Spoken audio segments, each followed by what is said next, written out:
Good afternoon, mech warriors. Good afternoon, mech techs, and good afternoon, nobles in hiding. We are back. It's a brand new week.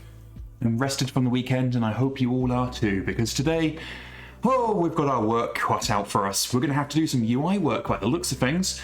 We're going to have to, let me just bring up my notes, should have done that beforehand. We are going to have to fix SPAs. SPAs, my old nemesis. We're going to meet again. How about I switch over to my notes view so I can show you what's planned for today. So here we can see the very exciting notes screen.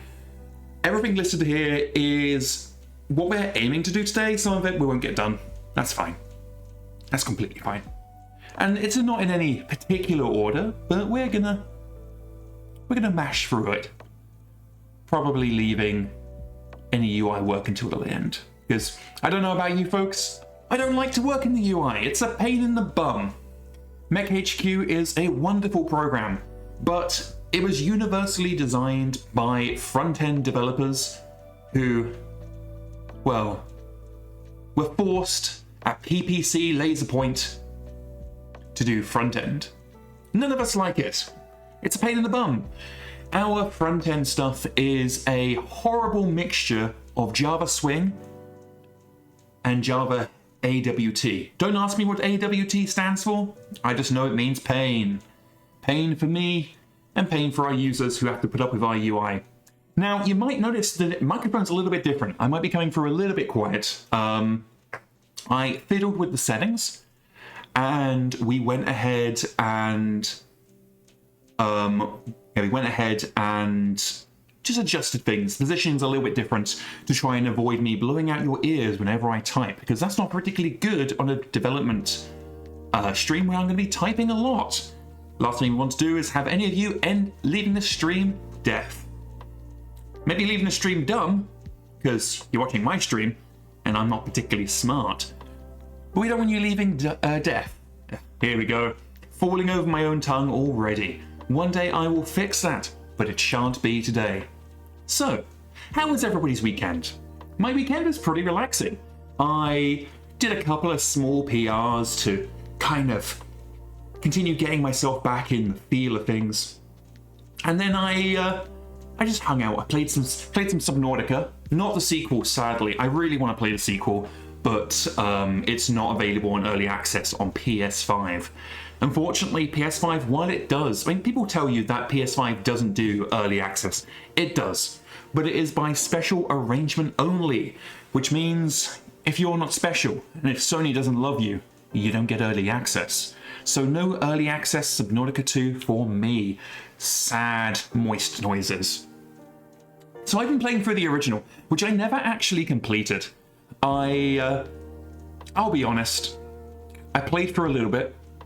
I got really excited when I saw the crashed spaceship and I swam towards it, all giddy, with my little motor dinghy thing. Not any of the vehicles, because I was brand new, I didn't know what I was doing. None of us knew what we were doing when Subnautica 1 first came out. And so I was happy zooming towards the ship. I'm going to explore it, it's going to be great fun. And lo and behold, out of the darkness, Reaper Leviathan jump scare. I immediately turned the game off, I closed it, I uninstalled it, and I never played it again until recently. But I loved the game. I loved the experience. So I went ahead and reinstalled it recently, and I was following the game a lot over the years. And I thought, no, this is the time. This is the time I am going to go ahead and complete Subnautica 1. So that's what I've been playing when I've not been playing Final Fantasy XIV, my other addiction. Or Final Fantasy XI, my other addiction. The youngster says, I was looking at Subnautica 2 as well. I was wary of all that drama about leads getting booted, but apparently it's all good now. Yes, no. Subnautica 2 is in a fantastic position because not only does the evil CEO have egg on his face, and that is a lot of egg. It turns out when ChatGPT tells you not to do something, you probably shouldn't do it. Because when even the AI are saying, hey my guy, that's a bad idea, it's probably a bad idea. But no, CEOs know better, and so he went full forward ahead, and now is looking like a buffoon. The great thing about the situation is, everybody who buys Subnautica 2 is sticking a middle finger in the face of the CEO because the Subnautica team, Distant Worlds I believe they're called, are actually getting an extra bonus to every copy sold. Which is great if you ask me. Now, we don't like CEOs here because they're not one of us, they're not gamers, and those that are just pretend gamer CEOs. I'm sure there's pictures of Jeff Bezos licking a controller out there somewhere. Or whatever it is CEOs do when they're not clubbing baby seals. But we're not here to recite the Communist Manifesto, we are here to fix bugs in MekHQ. So let's do that, shall we? Now, before we begin, I am going to switch to IntelliJ mode because I actually want to talk about something we did last week. So one of the biggest things we did last week, now the goal of last week was really just to get back in the swing of things, to fix the stream, make sure everything was working as it should do, to get my head around everything. But actually, before I move on to this, there is something very important I do need to say, and it is, thank you. Thank you, ST Kenyon, for the follow that we received yesterday. You are fantastic. Watching the VOD, I can imagine, and I hope you had a good time. The times will only improve from here. And also Man-Stroke-Mole, the Mole Man. Or is it Man-Mole? We will never know. But thank you for the follow 12 hours ago. Again, I hope you enjoyed the VODs. We will be continuing to put VODs out. And moving forwards, all VODs will be moved over to YouTube. You will find the YouTube link in the About section, wherever the About section lives. Radar says, hello Iliani. Just noticed the stream was muted while you were talking about Subnautica. Just unmuted it, was answering someone's question on the Discord regarding units. Was the stream muted? Or did you have the stream muted? Thomas Weissman says, afternoon Iliani. Afternoon Weissman. Because my OBS is telling me we're not muted. You had it muted. Oh, thank God. Thank Blake, I should say. Yeah, so I am incredibly paranoid about audio issues after all the fun and games we suffered through last week. Oh, I can see we have a follow from Wu Dante. I hope I pronounced that correctly. Oh, and we have our first AI bot of the day. Let's just scootle them into the ban zone. There they go, they've been banished to the shadow zone. The deep periphery, we'll call it. But yes, thank you, Wu Dante, for the follow. I hope you're going to be enjoying the stream. We stream. When do we stream? We stream Monday, we stream Tuesday, we stream Thursday, and we stream Friday. The schedule should be set up in the place where schedules live now. Hello, Portable Corpse. Welcome to the stream. And I'd say we stream 4 times a week. But as some of you already know, those of you who tuned in last week, we actually stream 5 times a week. Because on Friday evening, it is Friday Fight Night, where we join the Scrotorious Bastards as they build up in the 5 years before the clan invasion. Rasselhague loyalists, Rasselhague Republicans, prepping to face the onslaught of the clans. Will they survive? Absolutely not. But it's going to be fun seeing how they die. Now, all of that out of the way, let's get back to what we're here for, and that is live MekHQ development. So last week, the biggest thing we did was we worked on the concept of pity contracts. Now, ignore the inflammatory name. Pity contracts is not meant to disparage anybody's playing skill. I certainly cannot do that because I am awful at this game. As anybody who joins Friday Fight Night will know, I absolutely suck at MekHQ. It's why I'm a developer. Those who can, play. Those who can't, develop. I'm sure that's how the saying goes. Wu Dante, subscribe. Let me start that again. My tongue is betraying me once again. Wu Dante, subscribed. Thank you so much, Wu Dante. You are in fact my 2nd subscriber, and you're all especially precious to me. I didn't expect anybody to subscribe when I started this, so every subscriber is special. We will be looking into getting some subscriber perks down the line. With every stream, I want to try and improve things as we go. Right now, we're still figuring things out. OBS is the enemy. Shake, shake, shake, shake, shake. Shaking my fist there. We also got a follow by Darkened BR. Thank you so much. I hope you're enjoying the stream. Rudante says, might as well. Much better than wasting it on League YouTubers. Right. Why waste it on talented people when you can waste it on me instead? I support that. What I don't support is the fact that I'm down to the dregs of my daily coffee ration. For those of you who weren't around last week, I explained that I recently moved on to some new medication, and it's nothing to worry about, it's nothing serious. But unfortunately, it's made me incredibly sensitive to coffee, and I love coffee. But now it means I am, alas, reduced to 1 mug of coffee a day. I can't have any more, otherwise I go a bit doolally. So here I am, the last centimetre of coffee. We'll save that for later, I'm sure I'll need it. So again, last week, the biggest thing we did was worked on pity contracts. Now the idea of pity contracts is when you start a MekHQ campaign, it is the most fragile moment in the entire campaign life cycle.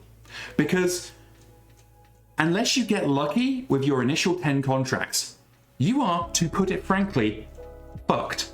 And that's not great. That's a really bad experience. Now, I wholeheartedly believe that MekHQ is, in many ways, like a roguelite.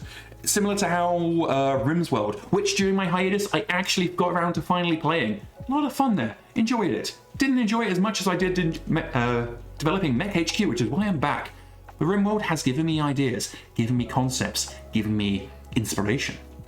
But I believe MekHQ is similar to Rimworld, similar to Stellaris, which I absolutely adore, give me more of that space crime, and similar, of course, to the classic Dwarf Fortress, in that each campaign tells a story. And so, not every campaign story needs to be a story of victory and winning. So, that's okay, but we gave you 10 starting contracts to try and reduce the chance of it happening, and it was just papering over the cracks. So what we did last week is we introduced the concept of pity contracts. And again, I want to emphasize, I call them pity contracts because we're taking pity on the player. We are not disparaging the player's skill. This is not an indictment. This is just a name of a system. And the way pity contracts work is, when you first start your brand new campaign, you are guaranteed, by default, 4 pity contracts. These are easy contracts always against pirates. They are always pirate hunting. The contracts always have an ally who is veteran or better, and the enemy is always green or worse. And these contracts will always have good contractual terms.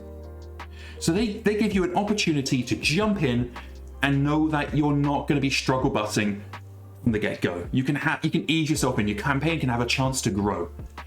Now, as I say, by default, you have 4 pity contracts at the start of the campaign journey. But for every contract that you successfully complete, we reduce that count by 1. So after you've, say, completed 2 contracts successfully, you will instead, rather than getting the full 4 pity contracts, you will only see 2 in the contract market. And then once you've done 4 contracts successfully, by that point your campaign should be reasonably established, so you don't need pity contracts anymore. But the system we implemented last week, I was still trying to find my feet in MekHQ again, so it was very basic, and there was a few mistakes that we made that I'm going to be going over today and showing you what we've done since. Now before I do, let's have a look at chat. So, Valerial just said, I saw the ping on Discord. I thought you had left the dev team. Welcome back. So happy you're back. What made you come back? So, I love MekHQ, and I think before I can answer what brought me back, I have to say what took me away in the first place. So, as many of you are probably aware, I am our only full-time dev, and I made the mistake of trying to be an entire team by myself. I was community managing, I was working full-time on features, I was making multiple massive new systems per release. And over time, that really started to burn me out. And then some of you may be aware we had a bit of a moment, shall we say, regarding AI usage. Now, I'm not going to go into the details because it's really not worth it. AI is a very contentious topic, and I believe some of what was said to us was correct, and I believe some of what was said to us was incorrect. But at the time, I was very burned out. and just seeing the community react so aggressively towards us to what was, in my eyes at the time, just another aspect of modern code development, just made me reconsider how I was spending all of my hours. And again, I was in too deep. I was neglecting real life relationships to continue working on MekHQ, and my health as well. So I reconsidered and I made the decision to leave the team. Now, at that time, my departure was permanent. However, over the months, the little messages from Hammer saying, "Oh, we missed you, Iliani. Oh, it's not the same without you, Iliani." I just brushed that aside. But I was working on my own game for a period, and I was making progress. It was a Roomba fighting game. Think Robot Wars or BattleBots, but with Roombas. Very physics-based, lots of chaos. But my heart wasn't in it. I was doing that to make the casheroonies.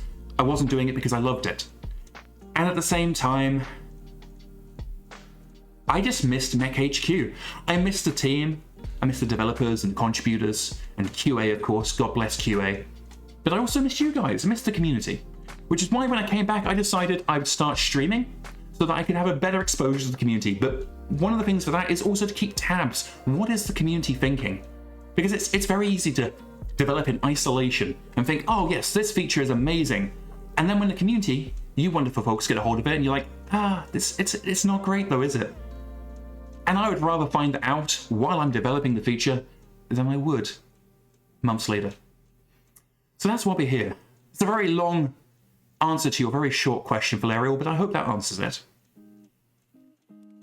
Radar's commenting that they have 1 mug of coffee a day, but it's a big one. Yes, mine is a big one. My partner got me a Final Fantasy 14 meme mug, and it says, "Such caffeination," but it's one of the big boys. Wudante says, "Oh no, you're mentioning all of my time sinks." Yeah. Stellaris was one of my COVID games. That and what's that game called with the ninja robots? Warframe. I absolutely fell into the Warframe hole. But we keep getting distracted. That is the danger of these streams, isn't it? We keep getting distracted by wonderful things. So let's focus in. Let's narrow our attention. We are talking about pity contracts. So one of the biggest mistakes we made last time was we clamped all of the pity contract code. Oh no! I'm sorry, Radar. I accidentally timed you out. I don't know how I did that. So I'm very sorry, Radar 651. You shouldn't be timed out. I don't know why you're timed out. I think my mouse attacked my stream chat. So I will see you in 5 minutes. I am terribly sorry. The youngster says, "Well, I'm pretty sure your departure inspired a bunch of us to pick up the old coding tools to follow in your footsteps. So hopefully this time you don't feel the need to be a one-woman army this time." Yeah, hopefully. But yes, sorry, Radar. I gave you a 5-minute cockpit crit. I am really, really sorry. Oh man. You'd think there'd be some kind of confirmation dialogue, like I think there is for banning. But no, you can just time someone out for 5 minutes with a single click. Let me just move my mouse away from the danger zone. So, as I say, one of the biggest mistakes we made was we had all of the pity contract code in ATB contracts. Now, ATB stands for Against the Bot. It was the original digital DM for MekHQ. And a lot of MekHQ is still built on the back of Against the Bot. But the Against the Bot class, let's see if we can bring that bad boy up. It is huge. It is huge. It is gross. Let's just scoodle down to the bottom. It is nearly 2,500 lines long.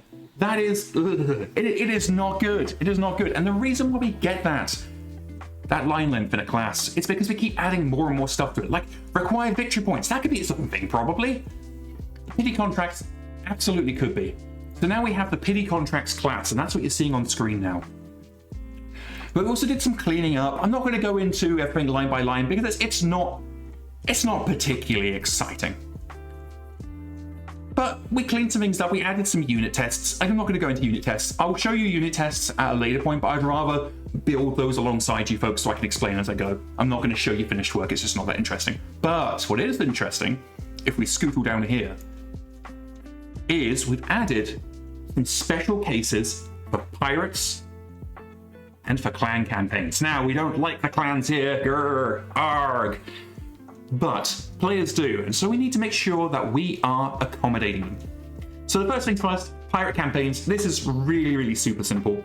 So those of you who were with us last week know that for the PT contracts, we add in special contractual conditions to make sure that it's always good stuff. Valerio says, down with the clans. Exactly. They don't fight like us real inner sphere warriors. They look down on things like MekHQ and having fun and winning. Ugh. But as I say, with normal contracts, there's a whole bunch of fancy rules that determine what you support, your battle loss, your transport salvage, yada yada. But for pity contracts, we want that to be more deterministic, so we override those values. However, for anybody who's played a pirate campaign yet, that's pirate support we added a couple of months back. They get special contracts. They're effectively the same as normal contracts, but their terms are always fixed. Like, as a pirate, while what's the word for privateer? While privateers do exist in universe, CamOps doesn't really support them, and so we don't yet. So pirate campaigns have fixed contractual terms. They're always going to get all the salvage because they're the ones that decide, oh, what am I nicking? So the last thing we want to do is for pirate campaigns to have those juicy contractual terms overwritten by the pity contracts. That would absolutely defeat the purpose. So this line here just says, hey, is the campaign a pirate campaign? And if it's not, we're going to overwrite the contractual terms. If it is a pirate campaign, we're just going to leave well alone. But here's the other thing we did. We updated the campaign faction. Now, under normal pity contracts, all pity contracts are against pirates. But the clans are fancy and special. So, special lads, lasses, and those between are the clans. They don't fight pirates, they fight the bandit caste. So, as a clan campaign, you can now enjoy that early clan experience of, as a force, you can prove yourself by fighting the bandit caste.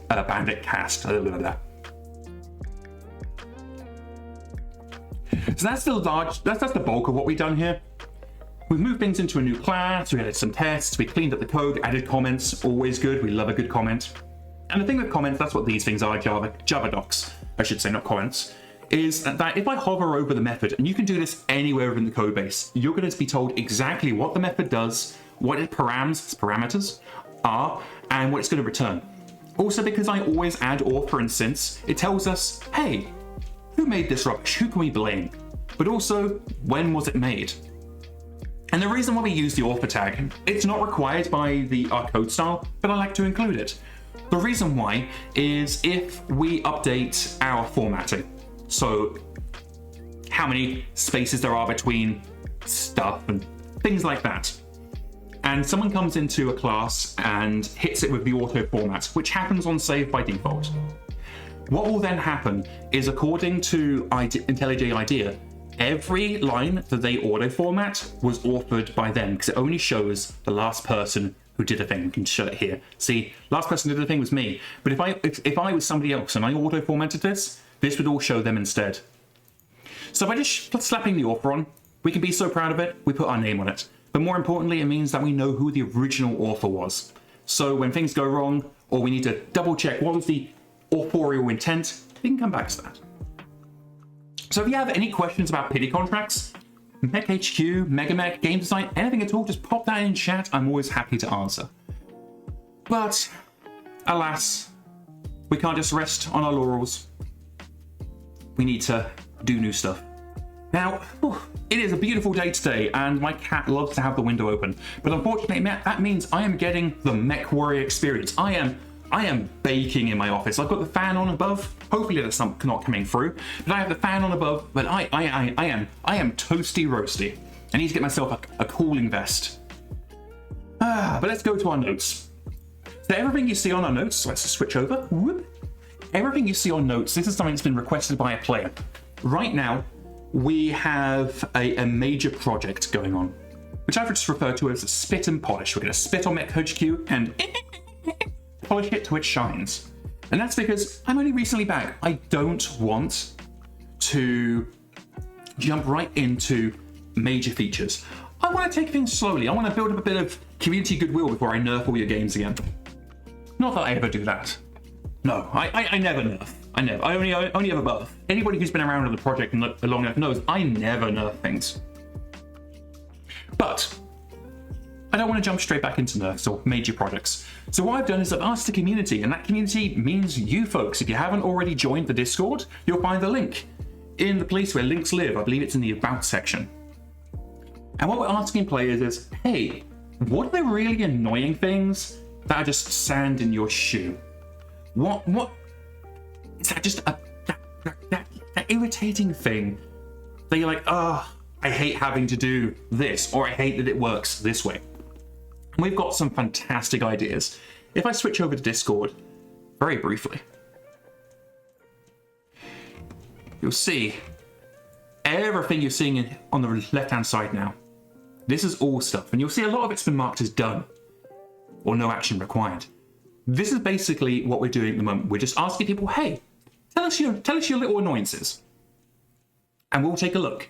And this is bypassing the usual RFE, request for enhancement system, because we just want to keep things fluid, keep things moving. So if I go back to notes, whoop, everything you see here is stuff that's been requested through that program. Excuse me, through that program. So if you have any sand in your shoe to do with MekHQ, head over to the Discord, let us know. I would prefer if you make sure that we haven't already got it listed somewhere.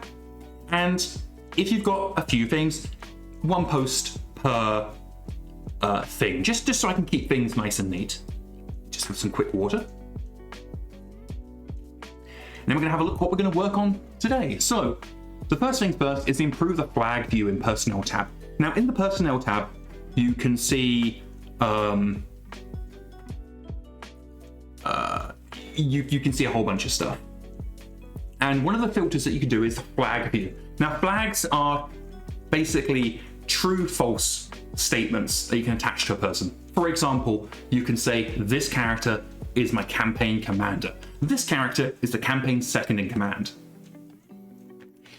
But the thing is, we've got a lot more flags since that was introduced, and they're not all visible. So someone's quite rightly asked, can we do that? Can we make them all visible? The other thing is, as I'm sure anybody who's played MekHQ for any length of time has noticed, we have a problem with newborns using existing portraits. So looking like they're 40 years old and the day they were born. Before I went on hiatus, I introduced some new technology where if a character has a default portrait, you actually see their faction icon instead.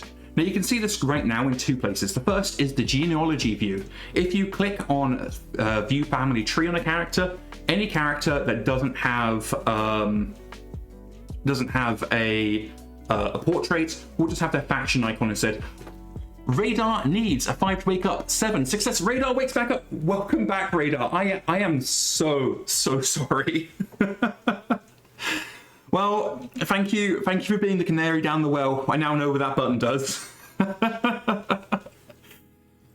But yeah, so as I say, you can see that right now in the view family tree. You can also see it whenever you get one of the what we refer to as immersive dialogues. So they're the ones that have the portrait on the left.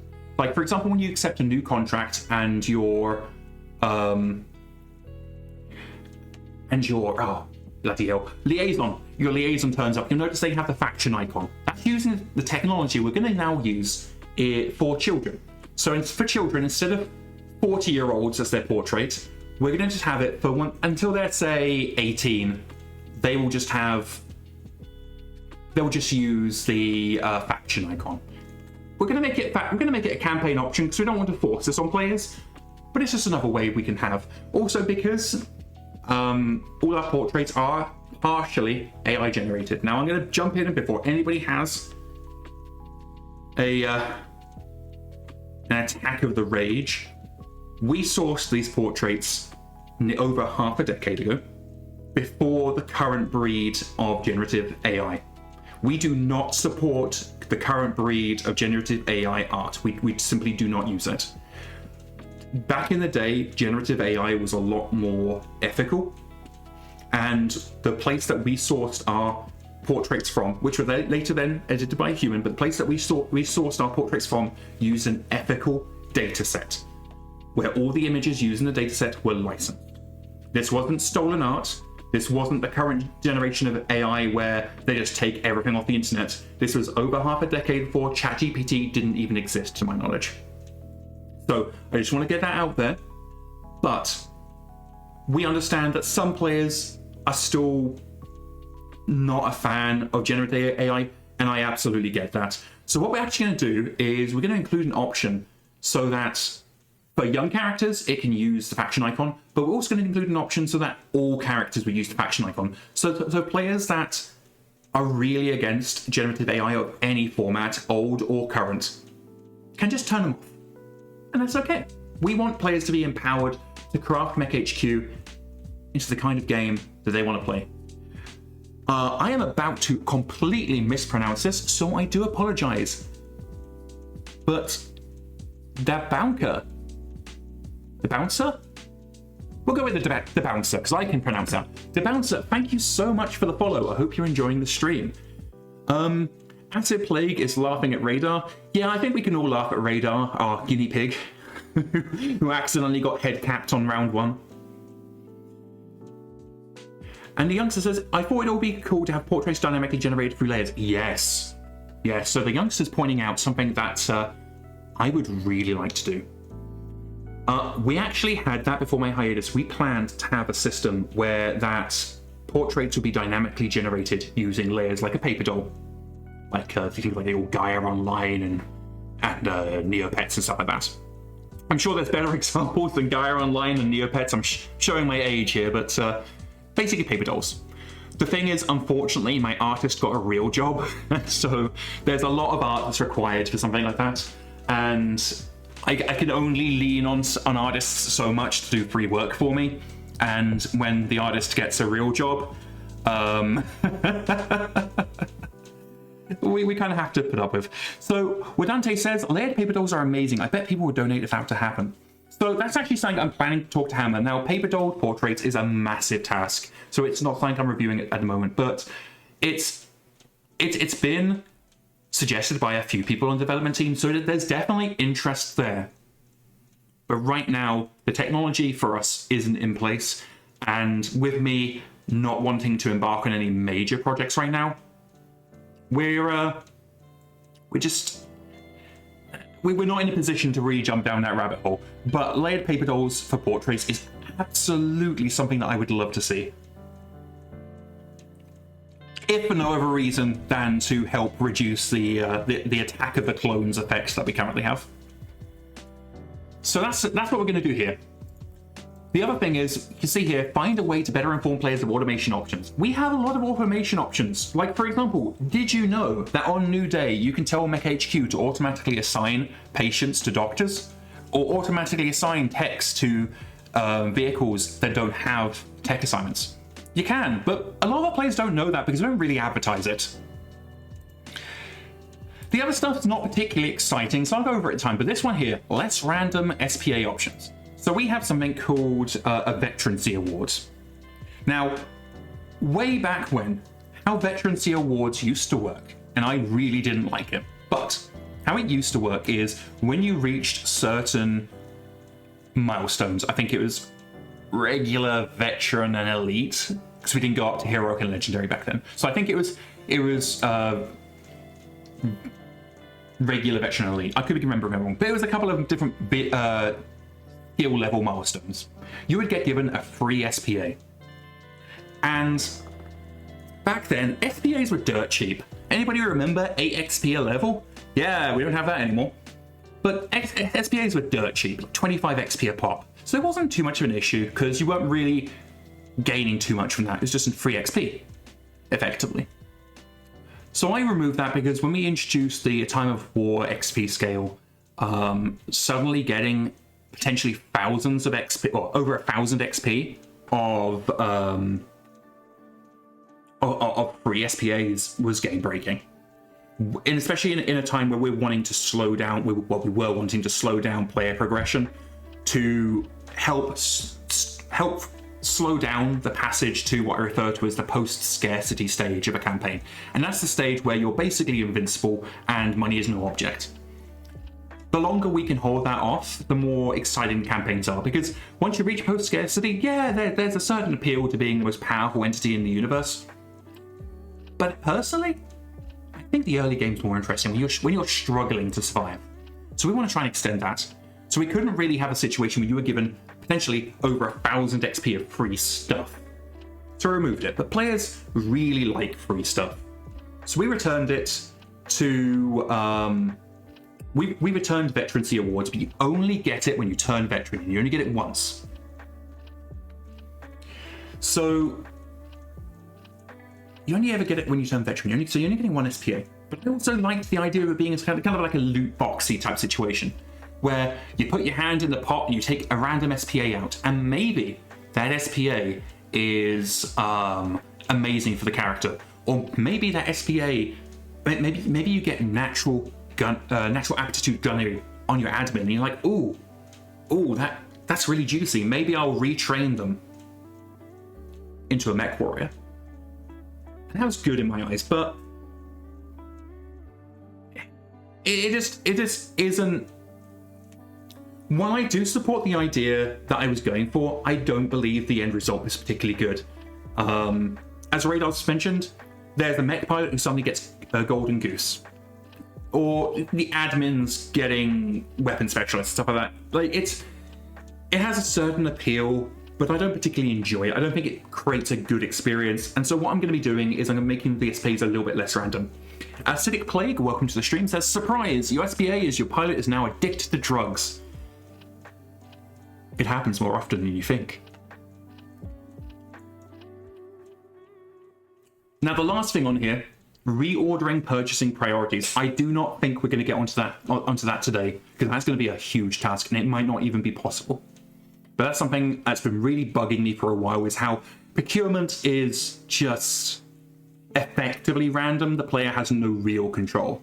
Pink Bully, thank you for the follow. I hope you're enjoying the stream. You can check out our stream schedule in the schedule place where it lives, in wherever it lives, in Twitch. So the inability for the player to influence what stuff is ordered when, I really don't like it. So I'm determined to have the ability to reorder purchasing priorities, but I don't know if I can due to existing stuff. So that might not be something we can do today. We're going to try. So how about we start simple? Let's improve the flag view in Personnel tab. So let's go to MekHQ. Let's create ourselves a new branch. Not MekHQ, beg your pardon. IntelliJ, Dulu. Let's create a new branch. We're going to call it improved flag view. Now, there are a lot, I've mentioned this before, but there are a lot of thoughts when it comes to how you name your branches. Some people name it after the case number, other people do other things. But I personally, I like to go with mimetic naming. So that's naming I can easily remember, or I can look at something and know exactly what it means. So let's get rid of this old stuff. Now, what we need to do is we need to get MekHQ running. Now, we're going to do this because I've just changed branch, so sometimes staging the data files can take a bit of a while. And the last thing I want to do is to have you wonderful folks waiting 6 minutes for the data to build while we're doing nothing. Next thing, we need to remember where it lives. It's not person view. Let's go to, so what we're going to do, we're going to go to person. So person is the name of the class where people are handled. So I'm just going to go to the person. There we go. Because that's where the flags live as well. So I can use that to grok my way. Now, grokking is the term used when you're just fumbling through the code base to figure out what you need to figure out. So we're going to be grokking our way Ooh, why have I got so many errors? Oh, it's deprecation. That's not fun. That's not a problem. So we're going to be grokking our way through this to find out where we need to go. But while that's loading up, let me just switch over to MekHQ. Now you might get a black screen for a second because OBS may need to remember where MekHQ lives. So just bear with me just a second. There it is. There's the black screen. Let me just tell OBS where MekHQ lives.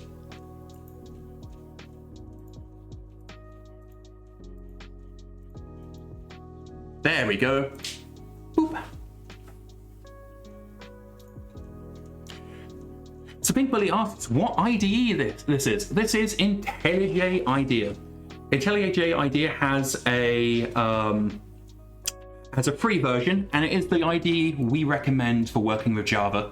It has a lot of nice plugins. It's well supported. When I work in C#, I use the C# equivalent made by the same people called Rider. I also really, really like that. Now I have got some plugins installed that make it a bit prettier. Because if I'm going to be staring at a black screen for hours and hours and hours a week, I might as well look at something pretty. Dante says, there's no competition honestly for Java. Exactly. Eclipse used to be, and Pink Bully is exactly mentioning they haven't worked with Java since the University of Eclipse. Eclipse used to be the big dog, but it's pretty much been surmounted by IntelliJ at this point. So let's add ourselves a Mech Warrior. Oh, here's something we added last week on stream. We added the ability to make blank characters. But let's add ourselves a Mech Warrior. There we go. Boop. And we're going to go and change the flags view. So I want to see what we're looking at here. So as you can see, if we look at here, we've got a bunch of flags. But if I right-click on the human and we go down to flags, you can see there are a lot more flags. So one of the things that were requested was that we could configure it so that the player could say, hey, what flags they want to view. But honestly, that's going to be a real pain in the butt to implement. So what we're going to do, we're just going to have multiple flag views. It is not ideal. It really isn't. But it will allow the player to see the information that they need to see. And that's better than not being able to see it at all. Okay. So what we're going to do, first things first, we can see here 1, 2, 3, 4, 5, 6, 7. We can comfortably fit 7 flags. 2, 3, 4, 5, 6, 7. 1, 2, 3, 4, 5, 6. Oh, perfect. There's 14 flags currently. Brilliant. Now that does mean that once we add flag number 15, we will need to add a new flags filter, but we can only work with what we can work with. So now we know what we're working with. Let's jump back to IntelliJ. And let's jump down to flags. So this, again, this is business person. This is where all of the code relating to individual characters exists. I've jumped too far. I've gone too deep and too greedily. There we go. So the reason why we're going this way is we can jump to clan personnel. And actually, we're going to split right. So we can go to clan personnel.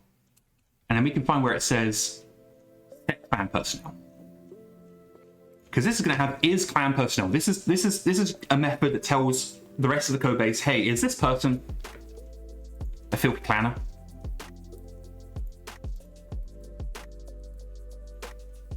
So let's see if we can find. Actually, boop. This will bring it down here, makes it a little bit easier to work with, to minimize everything. And what we're looking for, there's a UI element. It might be. Yes, okay. This is where we want to be.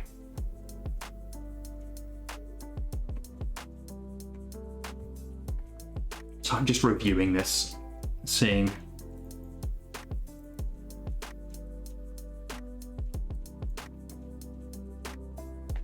Because we'll also have this case.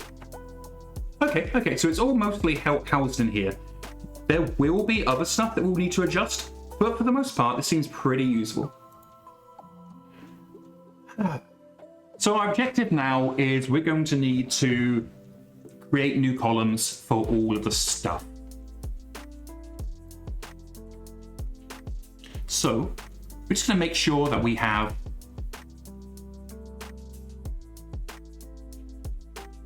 the right number of columns. So we should have 14 columns. 1, 2, 3, 4, 5, 6, 7, 8. So this isn't, we're hitting this point, we're no longer. So these are the 7 that we have currently implemented.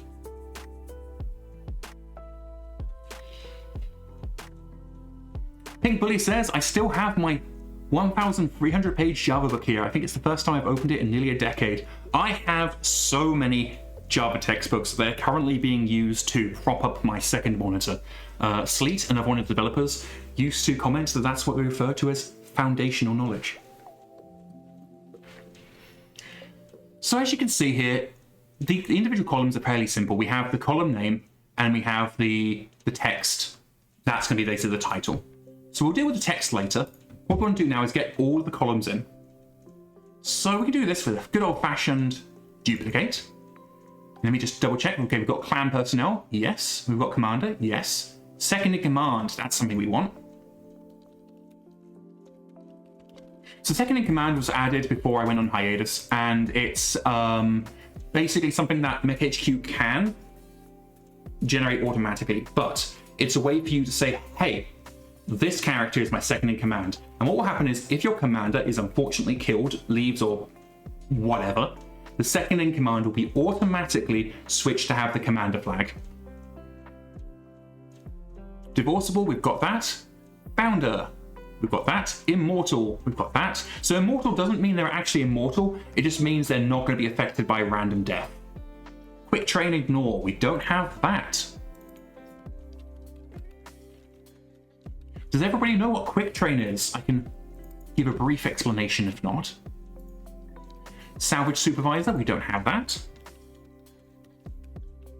Now salvage supervisor, I found out on stream on Friday, doesn't actually work right now, so I'm going to need to fix that. So CM Peterson, welcome back to the stream, says, I don't know what quick train is. So quick train is a system that we introduced. I can actually bring it up here. Boop. So quick train here. We click that button and it's going to explain everything. But basically, the very brief explanation is, if you hit quick train, it's going to go through every character in your campaign that you haven't given the ignore quick train flag, and it is going to attempt to spend their XP for you up to the target level that you specify here. And you have two options: to do singular, which will just make them go up one level if they can afford it, or continuous, which will make them spend all of their XP until they either hit the target level or they run out of XP. Now, there's a bunch of... Oh, I'm on the wrong screen. MekHQ. Let me close this down so I can show you where it lives. Boop. Lives over here in the personnel tab. So you click on quick train, and it's going to explain everything for you in more detail than I'll go into on stream. But there are certain parameters it will do, and it's not smart, but it is smart enough to know, hey, what skills are this character's profession skills, and do they have anything like scouting skills, and if so, they might train that, and leadership skills and stuff like that. But it's a really easy way, if you don't particularly care to go through and manually spend XP one by one, you can just hit quick train and quickly spend XP on skills. I do apologize. I had a bit of a childhood stutter, and sometimes my tongue betrays me. Now, what quick train won't do is spend XP on SPAs, but that's why the default target level is level 5, because by that point, that's more or less where you're wanting to transfer from training skills to training SPAs. But let's go back to IntelliJ. We can continue our quest to add all of the flags. The salvage supervisor, which I mentioned, doesn't quite work right now, so I am going to need to come in and fix that later. So let's add that quickly to notes.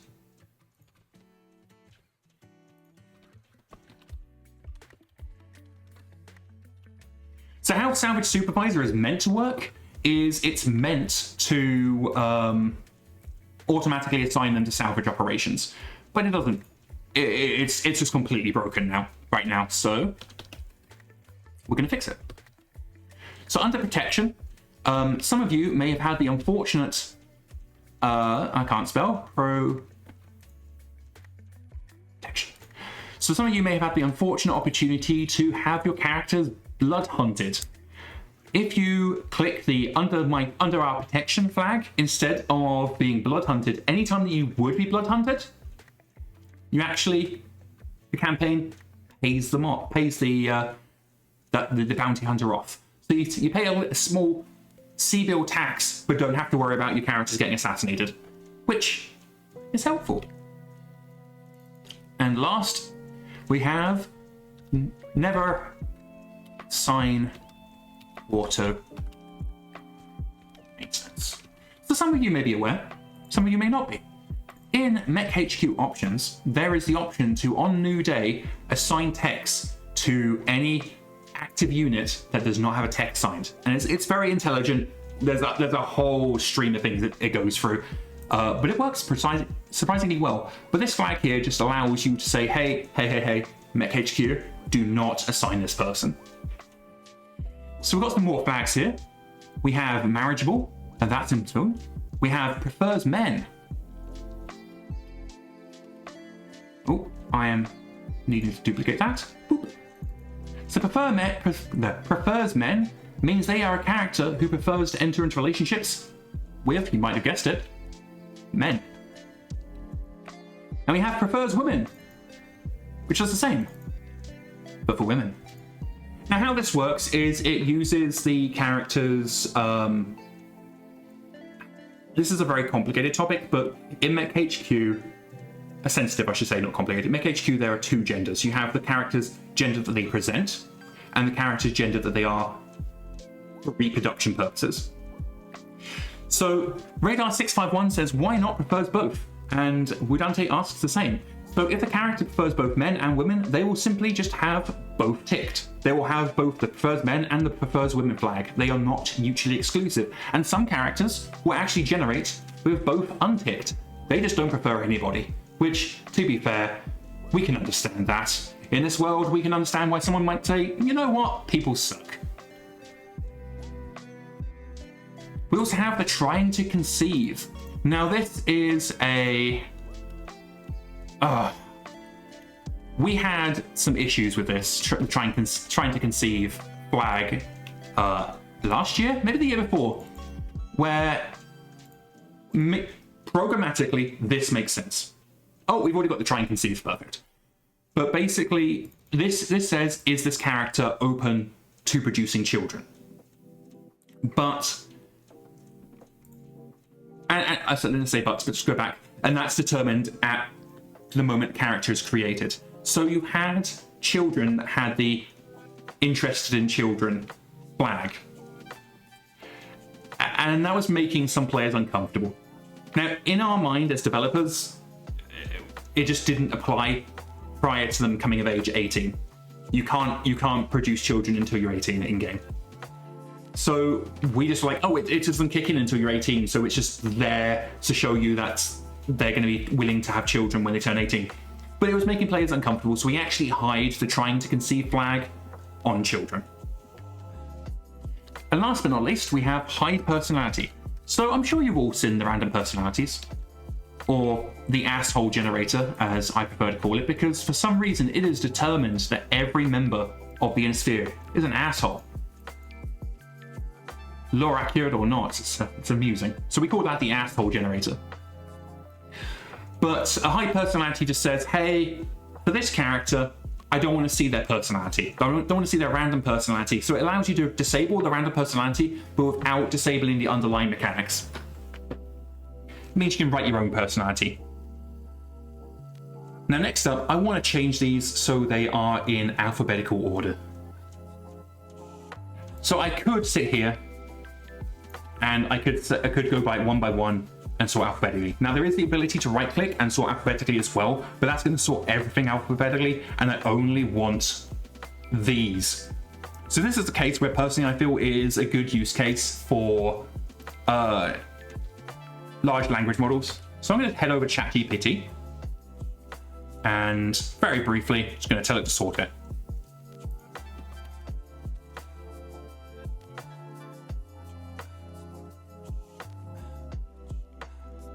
ChatGPT is being annoying, so let's go to cloud.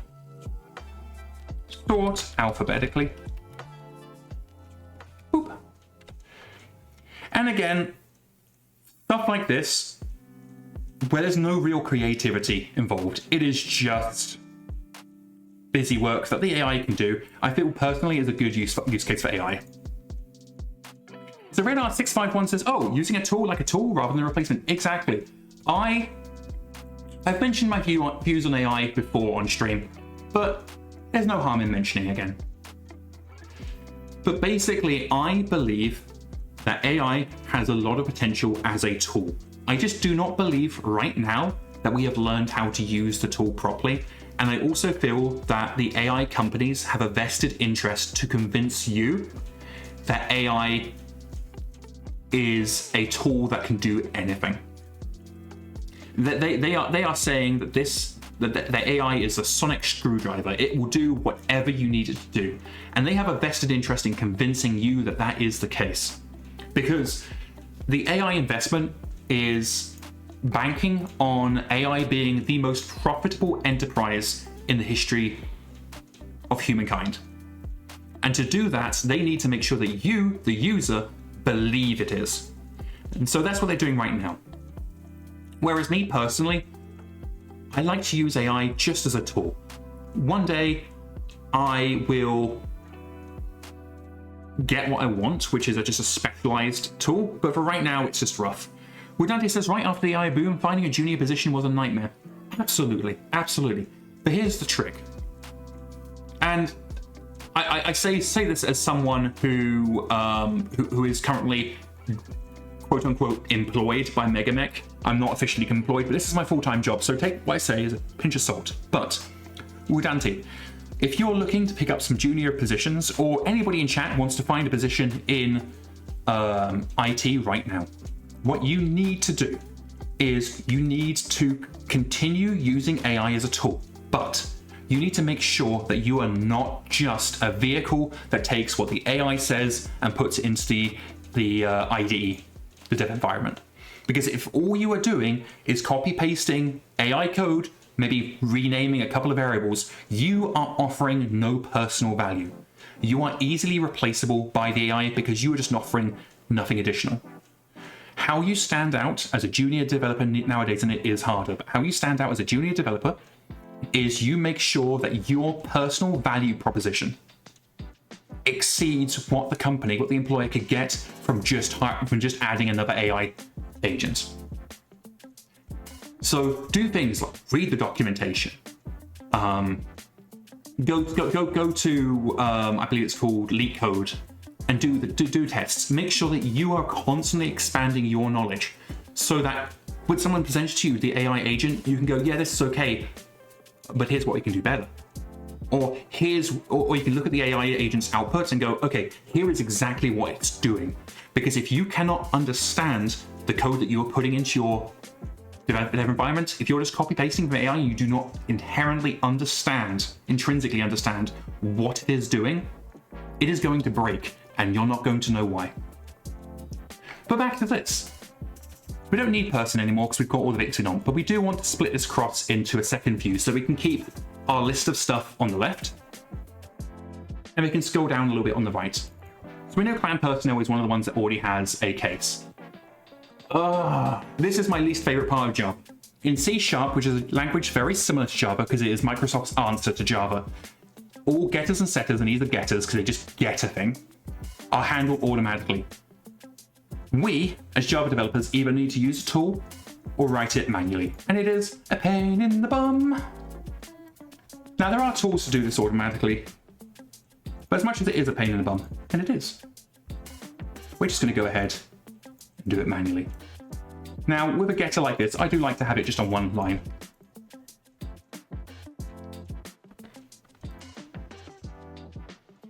Ooh. Now, oh god, that is not the button I wanted to press. Say goodbye to all the code. Let me just scoot back to the top. There we go.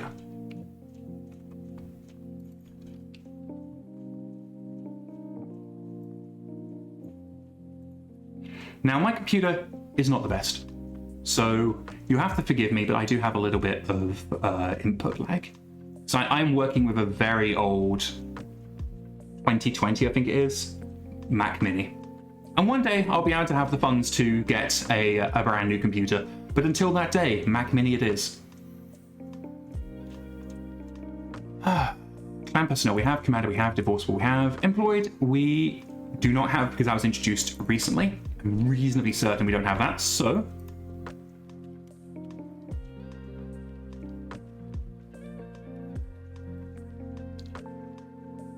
Oh, we do have employed, okay. Founder we definitely have. High personality we don't have.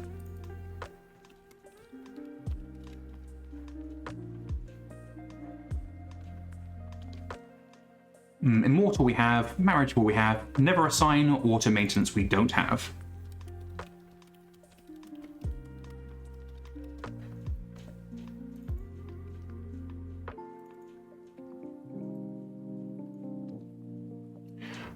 The two preferentials we don't have. Let's get those added in.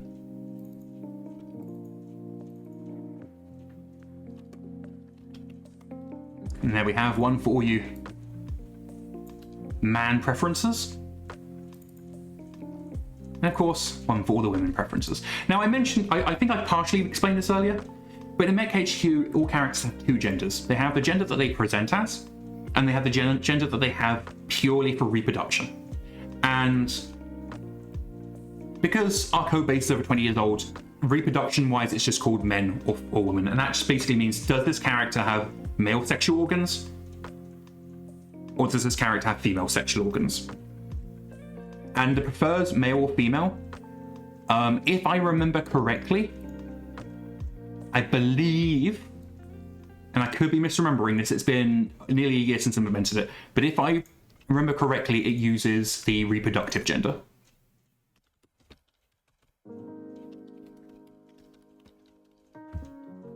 Now, you can have a lot of discussion about whether that is the right way to do things and that is the wrong way to do things. And there are so many different options. But it is the method we went with because it required the least amount of additional code support. That was when I introduced non-binary characters a year or so ago. Which I appreciate. Non-binary characters are not something everybody's on board with because not, you know, we are greatly benefited as a community by having people from across the political spectrum involved in BattleTech and MekHQ. And we all have our own personal views. Personally, I believe that so long as you're not trying to take human rights from other people, I will support your beliefs. I'll make sure that you're supported in MekHQ. As soon as you start saying that certain people are no longer valid, that's when I'll have problems. But we introduced non-binary characters, and it is optional if that doesn't match your personal political preferences. Same as how we have same-sex relationships are optional. It's not a political statement. It is just to make sure that people can shape their campaigns however they see fit. And while I am not the only person who has views, and my views are not inherently more valid than anybody else's, I am, personally, non-binary myself. You'll have noticed my pronouns are she, her. I'm very early in my transgender journey, which is why I still sound and look very masculine. That won't last forever. So at least I personally believe I have a little bit of an informed opinion when it comes to this sort of thing. Okay, so that's our getters done. Let's scroll a little bit further down because here we go. So Manstruck Mole says, pretty sure I was the one that got same-sex marriages added to MekHQ. Maybe. CM Peterson says, I like that those options are available and I love that the inclusivity that has been included. Yeah. Because I believe that like the best thing we can do is make it so that more players can enjoy Mega Mech. Because we live in a world where, unfortunately, everything is polarized. Oh, we don't need to do clan personnel. Command we don't need to do. Divorce we don't need to do. Employed we do. Oh, we've already got employed. everything is so polarized. And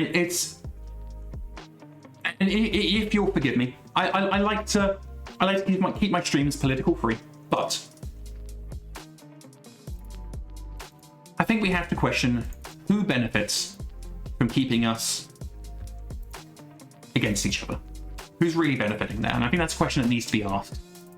And so I believe that we're living in a very polarized political environment, especially in the US where I live. And so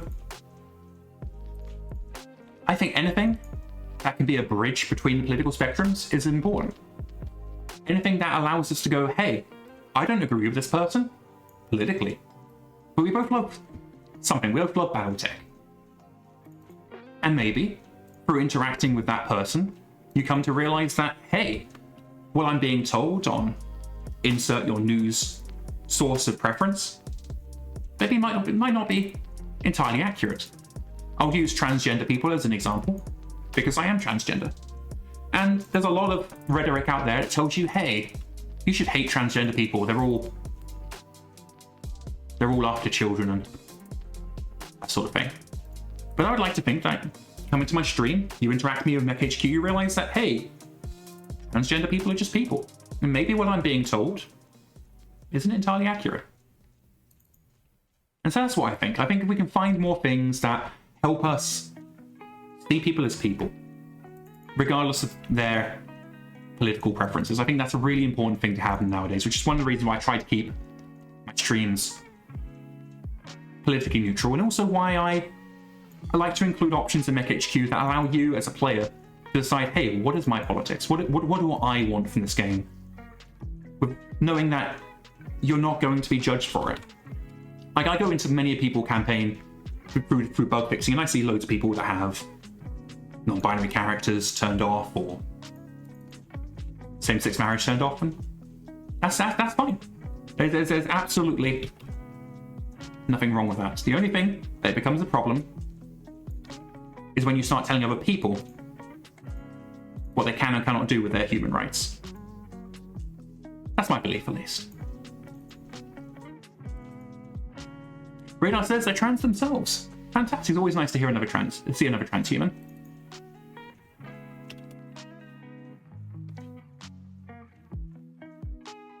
So CM Peterson says, as an aside, how do you pronounce your name? When I think of the University of Illinois fighting Illini, and I have heard your name pronounced differently. It is Illy-Annie. So Illy as in I'm constantly ill, and Annie as in the name of that character from Star Wars. So Illy-Annie. I've also heard it pronounced Illiani. Both are good.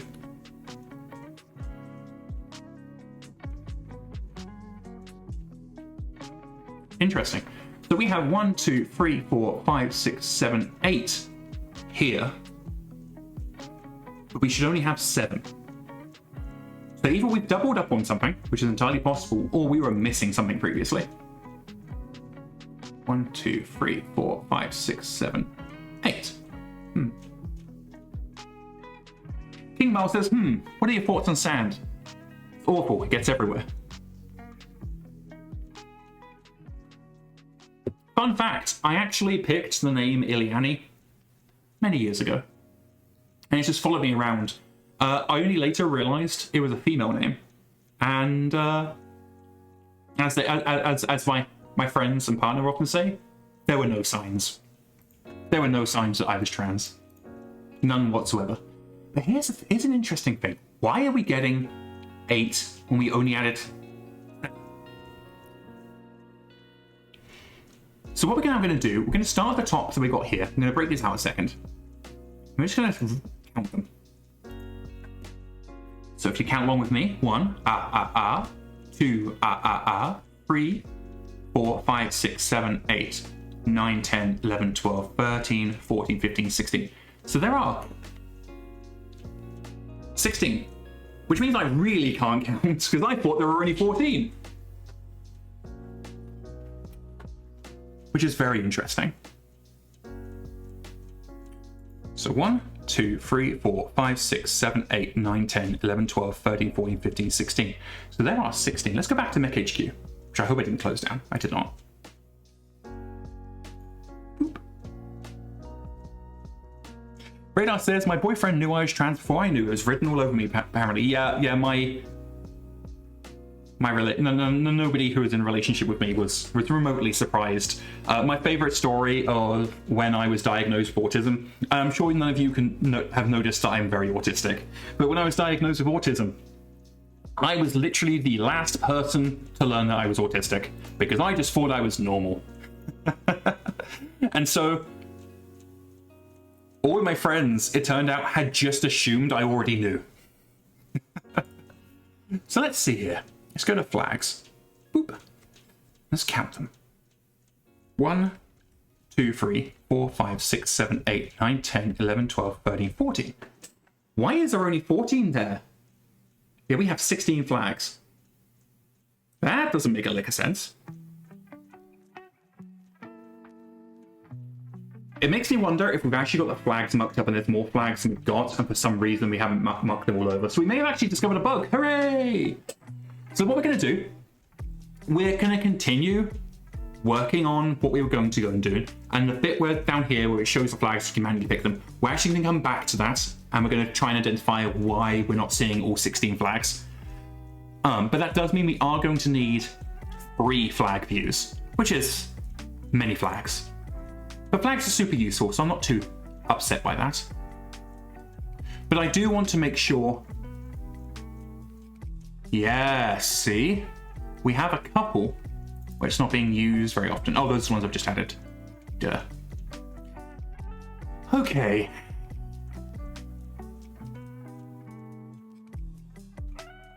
Radar comments that they were diagnosed with Asperger's when they were young, but we don't use that term anymore. It's now under the umbrella of autism. Yeah, no, I am very happy that we're no longer using the term Asperger's. For those of you who aren't aware, Dr. Asperger's was the person who, quote unquote, discovered autism by experimenting on people in German concentration camps during World War II. As the kids say, yikes. So what we're going to do now is just double check that's exactly okay. So where we want to be. But what we have is we have a bit of code that actually tells us. So this bit here is a switch. So basically it's going to take an input and it's going to find the case. So for example, high personality, and it's going to output this. But we have a bit of code down here that tells us exactly what to display. So that's this here. So we need to add a couple more columns to this.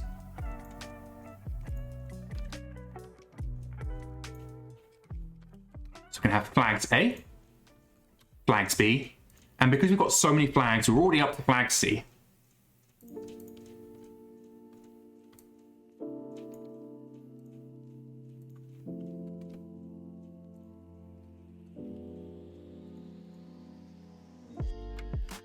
I'm on the wrong screen? Yeah, that happens. Thank you very much for letting me know. I am incredibly new to this whole streaming malarkey, and I frequently forget to switch screens, because I have to switch screens on my Mac and then switch screens in OBS.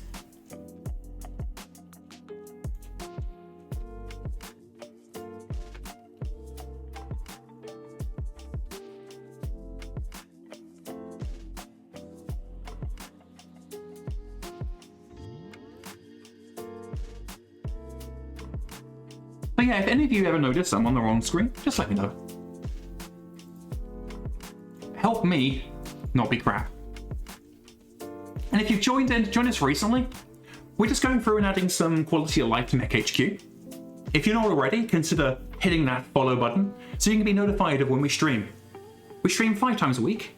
4 of those, Monday, Tuesday, Thursday and Friday daytime. Those are our dev streams. And then Friday evenings, it's Friday Fight Night. We have an ongoing MekHQ campaign where we build up in the 5 years prior to the clan invasion. It's a lot of fun. And if ever you miss a stream, all streams will be available on demand through YouTube. The YouTube link is in the About section, I believe. We currently have the last Friday Fight Night already up. Last week's dev streams will not be included because the quality was absolutely terrible while I was still trying to figure things out. But all future dev streams will be. Cannot resolve flags. That is fine. Are we even using his flags anywhere? Oh, we are. That's fine. What we're going to do, because literally the only place we are using is flags is in a test, and that test is just saying, hey, is this flags? It's a really bad test, I don't like it, so we're just going to delete that. The test will fail, but we're just going to remove it from the test. Most likely, Copilot is going to complain at that, and Copilot can go away. For those unaware, we have a 4-stage review process. 1, we review our code ourselves.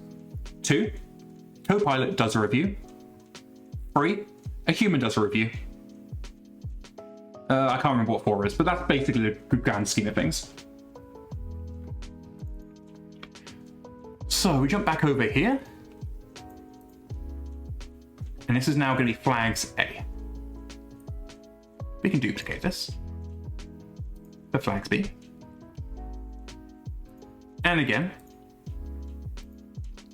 for flag C.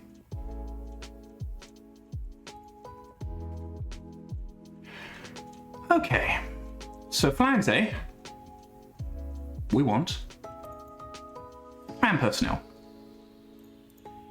commander, divorceable,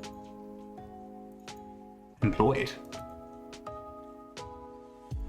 founder, hide personality, and immortal, which is already there. So we can come back into GUI properties, and this tells us what text it is. We know we're going to have... we're not going to include letters because that's going to be a pain in the ass to maintain. But after immortal, we have marriageable. Is the character interested in marriage? Because many of us aren't. I'm married myself, but it was a very long time before I found someone that I was willing to settle down with. Well, not willing to settle down with, but when I was younger, I didn't really believe that marriage was a thing that was worthwhile. I've since changed my mind. But I know there are many people who hold that belief. Well, have I skipped over B? I have skipped over B. So the thing with the stream is you see all the mistakes I make. And I make a lot of mistakes. So second commands are trying to conceive and under protection.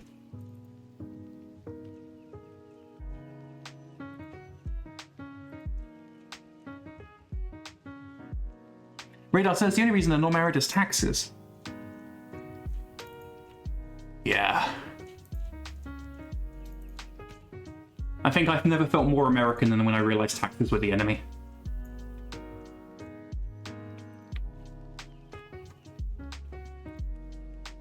We're just going to add a comment here. There's a maximum of 7 flags. And we're going to add that up here as well. And down here. Because we've identified that, this was determined a while back, but basically 7 is the maximum number of flag columns we can have before it just gets really, really complicated.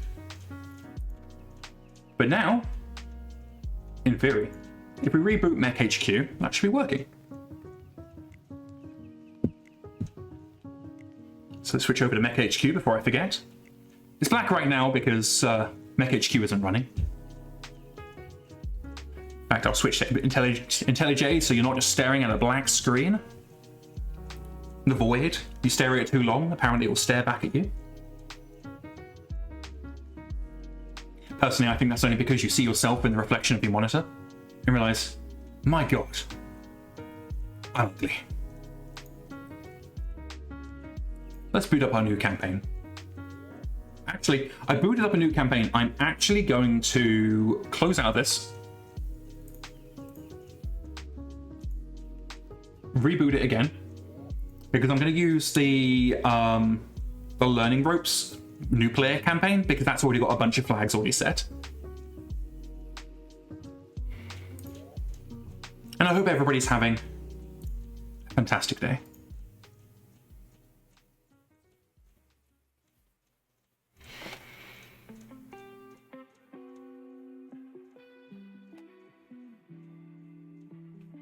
there we have audible silence as I wait for things to load.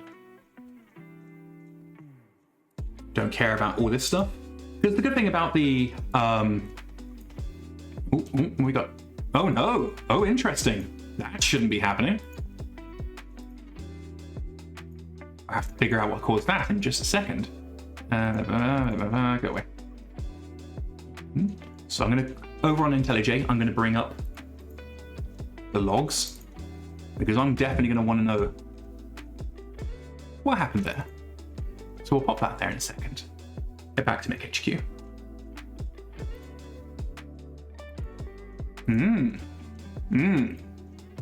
That's not good.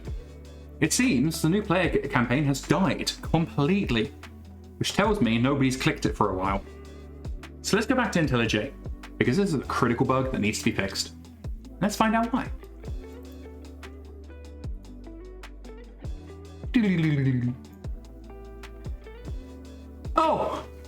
Oh, okay, that's why. So, it's not that the new player campaign broke, it's that we didn't have a resource bundle. Now, nowadays we have better ways to fetch text strings. But, back in the day, we had to use a traditional system, and the way the traditional system works is if it can't find a resource bundle, a text entry like this, it will just break. It will just completely break. Nowadays, the new stuff, it will instead say, hey, I'm missing something. And if you tried out Campaign Options 2C when it first launched, you may have seen that one or two of the options in Campaign Options had that where it says, hey, I'm missing a resource. So let's see what we don't have. We have plan. We have plan. We have commander. You can tell if we have it because it will underline. We don't have it, no underline like in here. So we know we need high personality. Go back onto the screen. Never assign, we need that. Duplicate. Prefers men and women. I know we definitely don't have that. Ignore that this still says employed by the unit. That is fine for now. Quick terrain ignore. I know we don't have that. Salvage supervisor. We don't have.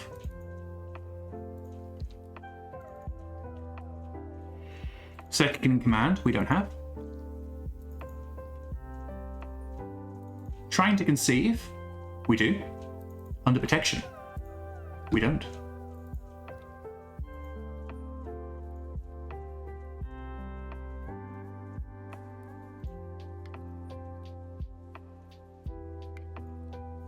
Let's get rid of these. In fact, we can do this a little bit more efficiently by just doing a classic replace and replace it with nothing. Boop, boop, boop, boop.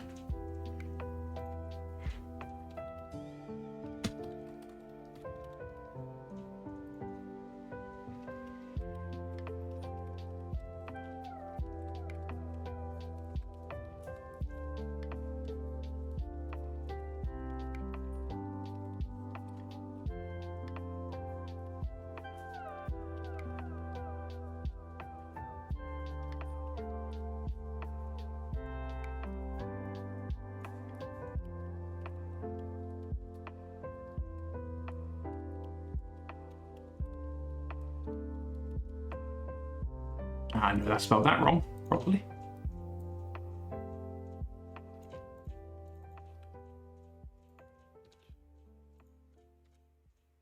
And who says MekHQ isn't granular?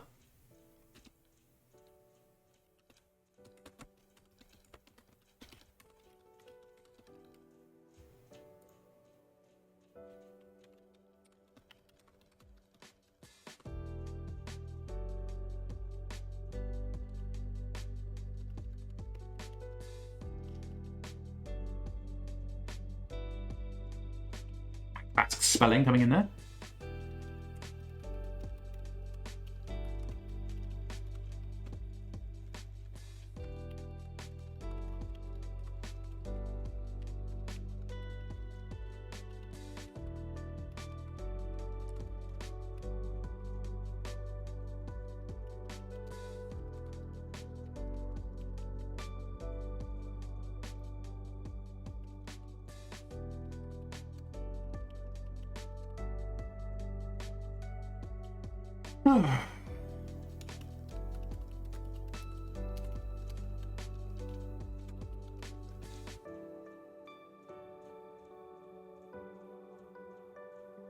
Raynar659 says, well, I just helped someone on Discord find a bug.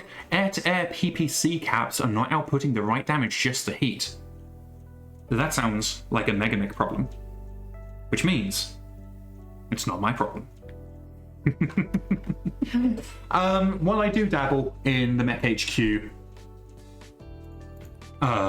side of things from time to time, I do prefer to live in MekHQ land. The campaign side of things is definitely my jazz. I'm not as interested in the what's the word? In the MekHQ side of things. I leave that to people far smarter than I. So in theory, MekHQ should now boot, and we should actually be able to launch the learning groups. How is the audio this stream? We had a lot of audio problems last week, so I'm still a little paranoid.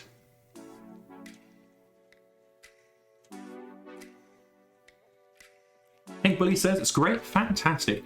And a reminder, if you're not already, consider hitting the follow button so that you can get notified whenever we launch new streams. Streams 5 times a week for live development and 1 actual play. So we're going to leave that as new player presets. I'm not too interested in campaign options. There we go, that's a bit more successful. We see campaign upgraded to 51.x. Anybody remember the awful process you used to have to go through anytime you wanted to upgrade? Absolutely adore the work we did in the campaign upgrader. I'm still in the IDE, of course I am. There we go. Where would I be without you guys? On the wrong screen, obviously. CM Peterson says, video has not been clear, but I think that's my connection. Unfortunately, this video is the best I can get. It may be your connection, it could be mine. We're planning to move soon. Video's fine for Pink Bully? Fantastic, yeah. We are planning to move soon, and when we do that, I'll be able to have a wired internet connection. Right now, I am at the mercy of Wi-Fi. Good Wi-Fi, but still Wi-Fi. Okay, so let's go over here. Let's bring up everybody. Whoop. And now we should have... There we go. So what I'm probably going to do is change it, so rather than Roman numerals, I'll just change it to match here. So flags 1. And here you see interested in children not applicable. I believe that means... Interesting. Oh, they're not employed. I don't quite know why it says not applicable there. Oh, it's because if I edit them. Interesting. I'm not entirely sure what it's showing is not applicable there. Potentially we have marriage turned on. Well, that's another bug we can investigate. So I'll just quickly jump over to notes. As soon as I find notes.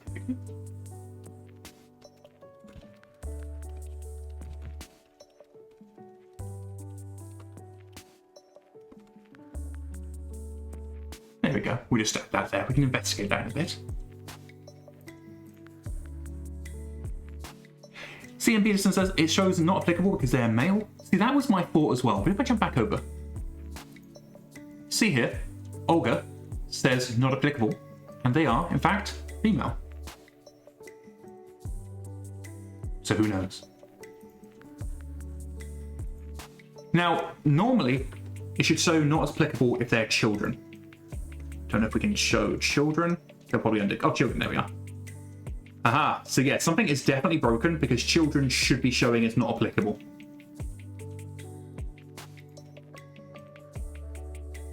Yeah, someone who's 6 years old should not be showing as interested in children. So we'll fix that. Most likely there is a conditional that's got a bit wonky somewhere. Oh, I beg your pardon. It's showing as not applicable because this is interested in marriage. And if I go down to their flags.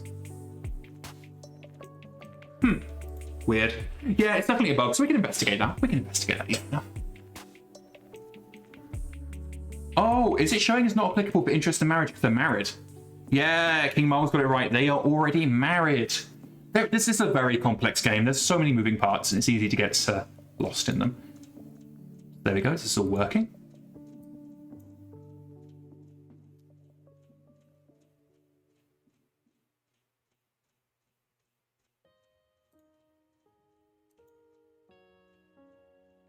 I do realize I have made a mistake, so let's close out of MekHQ. CMP this says there's an option for no interest in children. Yes, there is.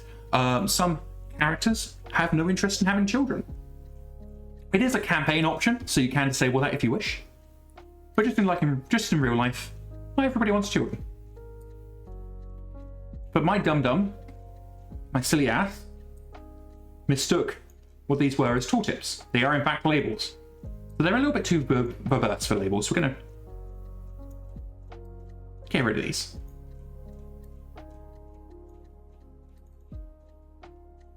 I'm just going to make them a little bit briefer.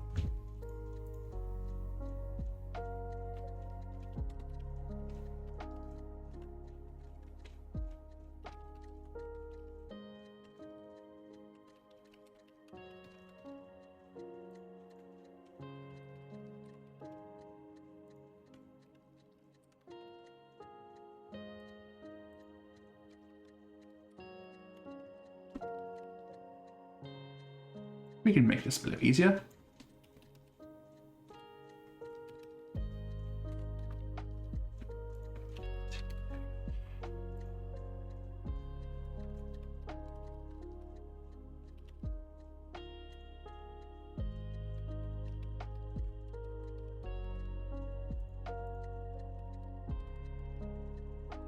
Classic spelling strikes again. Okay. So that covers that. We did want to change flags so that it matches the format we have elsewhere.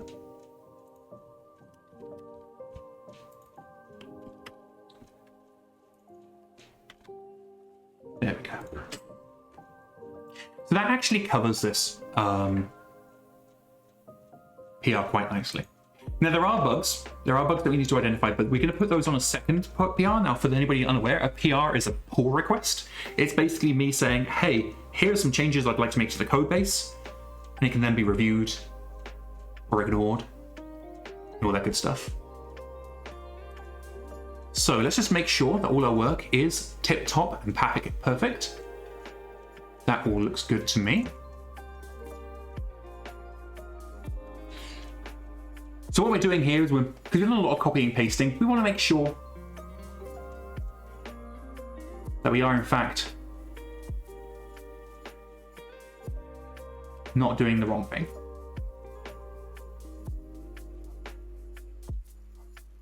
Everything looks good. I've actually did a lot of copy pasting here, so let's just make sure that's all correct. That is in fact all correct. I'm on the right screen, it helps. And we've left some comments here saying it's maximum 7 flags. That's all good. I do want to check these because it says there's some usages here and there isn't for never assign auto. So, yeah, there's no uses. So we are in fact, seeing as these are never used, we're just going to get rid of them. Because there's no point in having a whole bunch of extra changes if we're never actually using them. Does that mean I wasted my time? Yes. But that's okay. Because we're all learning here. So that's the review. That's right. I beg your pardon. One of the review points, I clicked the wrong button there. One of the review points is the automated tests. That's the one I forgot earlier. So we're just going to run the automated tests. Now these tests are going to fail. They're going to fail because we changed the column headings. But those tests are, in my opinion, bad tests. Because they're not testing to see if something's broken. They're testing to see if something has changed. So that can go away. So now if I rerun the tests, it should work. So as you can see here in the bottom, it's building the tests, and then it's gonna go through them. And you'll see in a few moments, all the tests start spamming through. And while we're waiting for tests, if anybody has any questions, feel free to pop in chat. Tests are rather, you just kind of have to sit and wait for them to happen. But they're essential, because every time we get a bug, we try to add a test. And that helps us make sure that the bug doesn't happen again. Just taking a moment to build. There it goes. Slowly but surely. One of the reasons why it runs a little bit slower on my computer is because I am having to... Here, actually, let me cancel out of this. I'm going to rerun the tests because it was using a different UI, and this will be a little bit clearer. There we go. It's because I was running it on an old instance of MekHQ.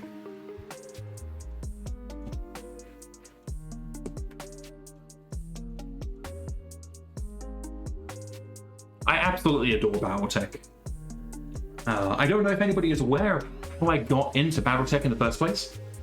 I was pretty young, and I come from a very poor background, so didn't really have a lot of money for video games, sadly. I definitely didn't have a PC that could run video games. In fact, I didn't have my first PC until I left home, about too many years ago now. I won't tell you how many years ago, but a while ago. I was 16 years old when I left home for the first time. And I didn't have a computer until then. That was my first computer, the first time I ever voyaged onto the internet. But back when I was a kid, what I did do was I'd also often go to the weekly trip with my mum to charity shops to see if we can get me some new clothes and stuff like that. And I'd always have my £1, because I was in England at the time, my £1 allowance. And I'm not that old that £1 was a lot of money. £1 wasn't. But when you're a kid, you have no concept of money, so £1 was a fortune.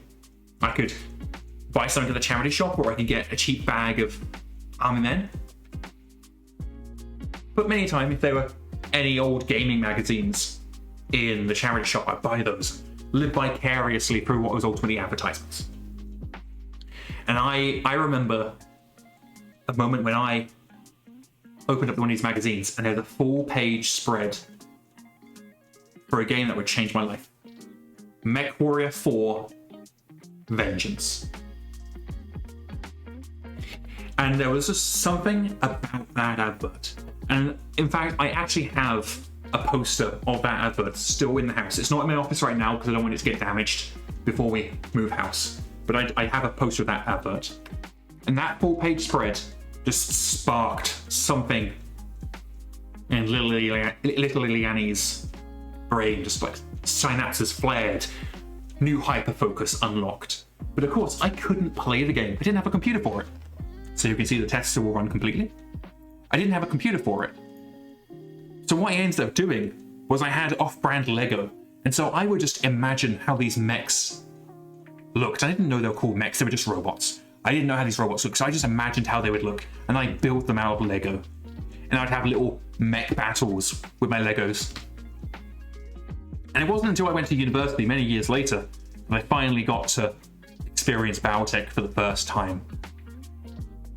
It's also when I discovered MechWarrior Online, because that was in beta at the time. And then from MechWarrior Online, I discovered MegaMech, and the rest, as they say, is history. So let's write a comment for our contributions.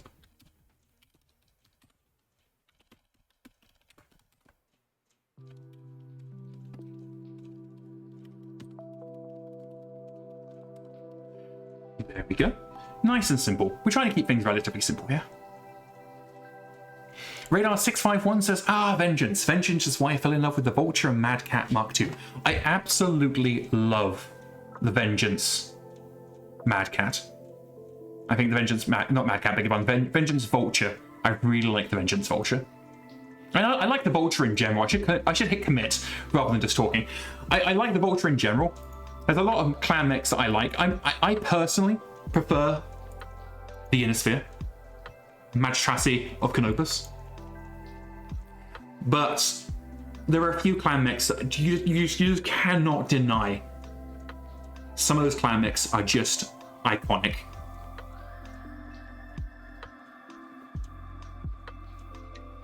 So that's done.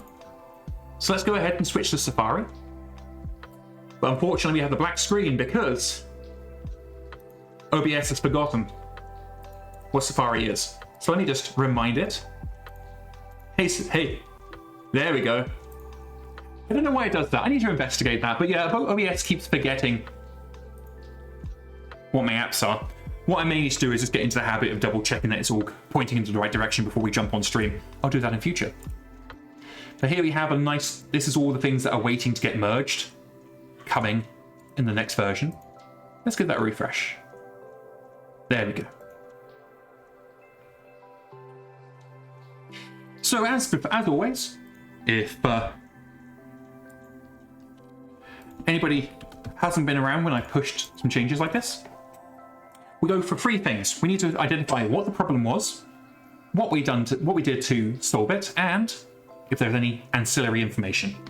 So in this case, now I do apologize, a lot of this is going to be just me typing into Safari, so I do apologize, but we'll try and keep it brief.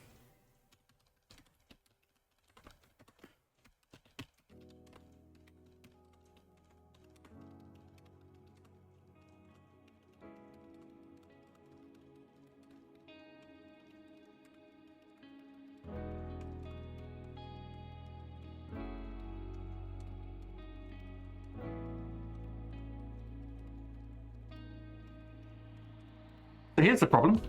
So then we go on to what we're doing to fix it. The problem was we've got loads of flags and the players couldn't see them. Not very particularly helpful. So now we're going to type up what we've done to fix it.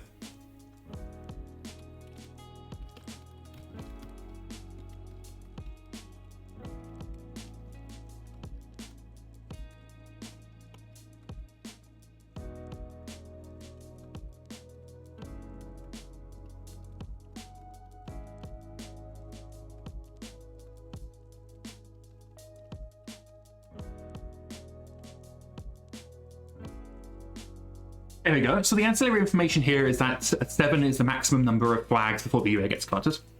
And that's that. So what will happen next is Hammer, Delightful Hammer. He will slap Copilot at it, and Copilot just does a quick review. Now, Copilot very often comes up with absolutely bonkers stuff. We just ignore the bonkers stuff, but every now and then it finds something that the human reviewer misses, and that's great. But we also have a human review because human reviews are important. So we just need to make a comment as to why we're removing tests.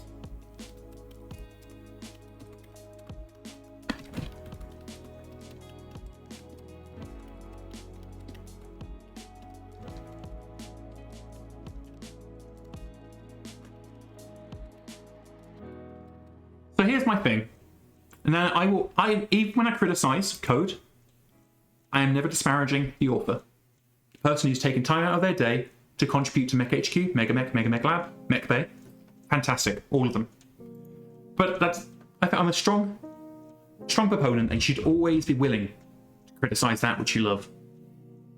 And we need to accept that what this test doing is here is just testing whether this is correct, whether this has changed. It's only going to fail if the column changes. It's never going to show us if there's something that's actually gone wrong. And that, in my opinion, is a bad test. Because we want tests not to tell us, hey, you're right. We want a test to tell us, hey, you're wrong. And just telling us something, hey, this thing has changed, isn't helpful. All it does is increase maintenance because the developer then has to go back and update text any time a single silly change has happened. And that happens far too often. But such is life. Pink Bully says, they do disparage the original author because the author is usually me. Oh yes, no. My worst enemy on the team is Pastor Liani, the source of all of our woes. Now while we were going through that, we switch over to tab. We noticed that there was 2 bugs. So let's break these out. And I think we're going to work on these next. So the first, let's just find out why are some characters showing as not applicable for reproduction? Because that should only show for children. back to intelligent.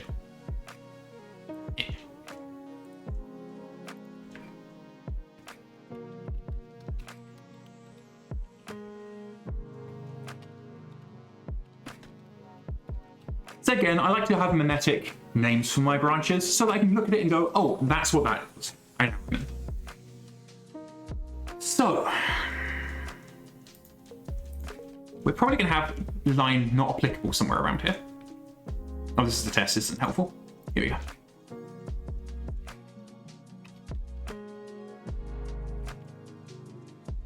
Where is the interest in children column?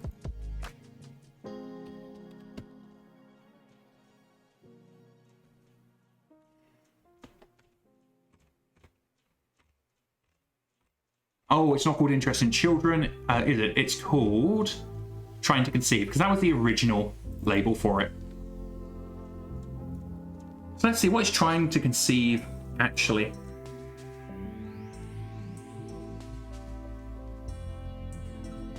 Okay, so here's interesting. If the character is female, it should determine are they trying to conceive, yes or no. And if they're not female, it should be no. So what we're seeing should indicate that the character is genetically male. And like genetically male is become a toxic term, I should say, has male genitalia. So let's just jump back into the new player quick start and see if we can figure this out together.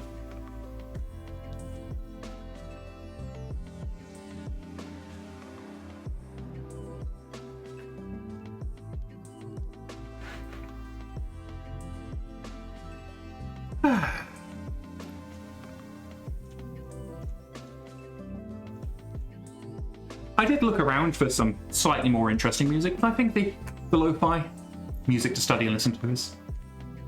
I like it personally.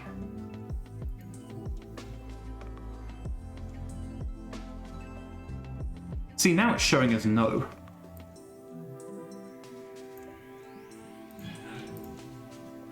Interested in children, Major Lazarus, that's male.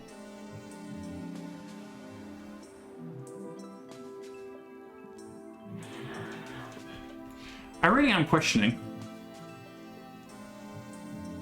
Radar says the lo-fi, while not my normal cup of tea, is actually very fitting, honestly. Yeah. Normally I'm listening to... I've got a bunch of Final Fantasy records that I usually listen to when I'm programming. The reason for that is, one, I like records, but two, having to stop every few minutes to switch the record over to the new side or add a new record forces me to take breaks, which I need. Okay, so right now, I'm not seeing what we previously saw. So one of two things is happening. One, we made a mistake in the last branch, or I simply misread it. So we're going to go to the last branch, which we know was improved flag view. And this is an illustration of why I have mimetic naming. Because I can just remember, oh, it was something to do with flags, I'll just write in flag.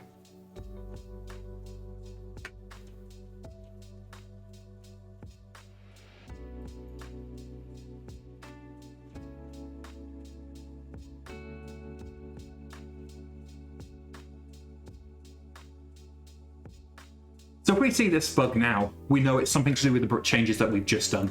If we don't see it, then I think it's safe to assume I am just dumb and misread the UI. Because the code looks right, and if the code looks right, and if I can't reproduce the bug, chances are it's just me being dumb.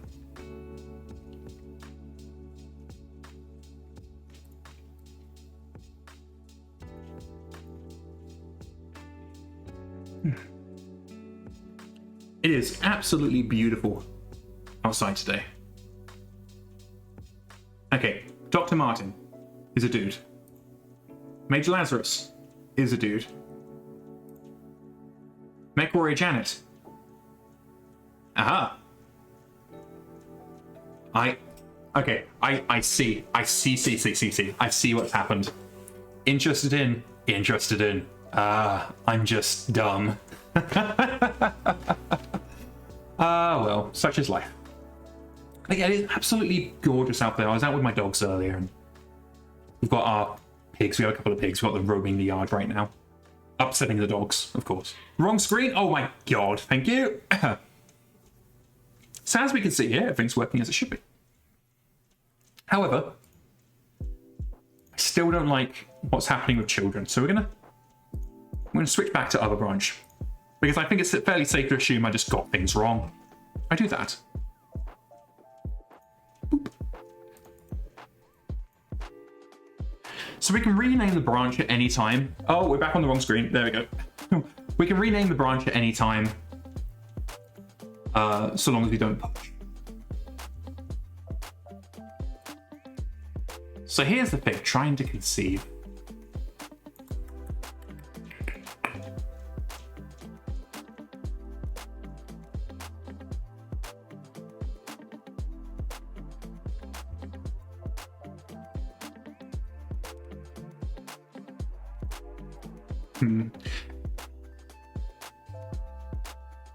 I think we're just going to leave it as is, rather than overcomplicating things. So I think right now things are fine. We haven't had any complaints about this, so I'm not sure. I do have a note that Salvage Supervisor is broken, because I actually saw that myself on stream. So let's go and fix that instead.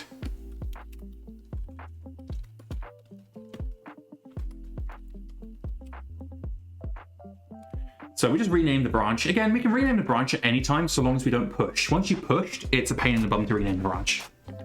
So let's jump to person and see if we can figure out what's wrong with the Salvage Supervisor.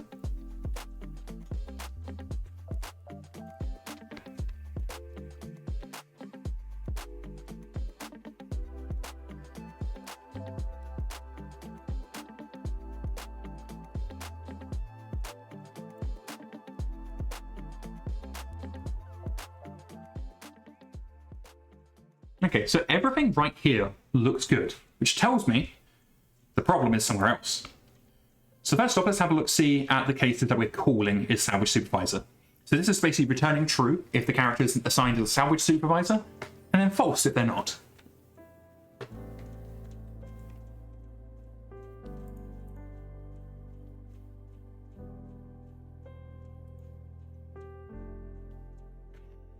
Okay, so this is saying, hey, if this is a Salvage Supervisor, add into the tech data for Salvage, so we know that's correct. And this too is correct.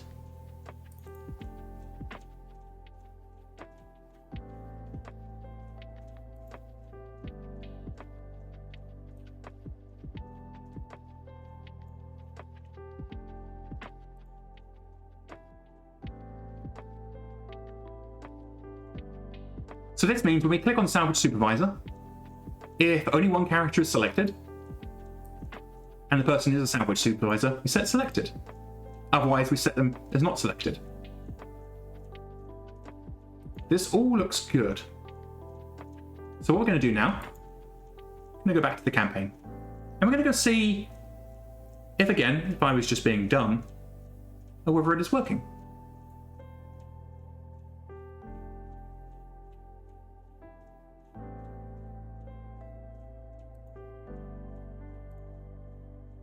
So a lot of what work we do here is going to be build a hypothesis, test the hypothesis. It's very scientific, which is really a fancy way of saying we're guessing our way through everything. But these are informed guesses based on our prior knowledge of the code base.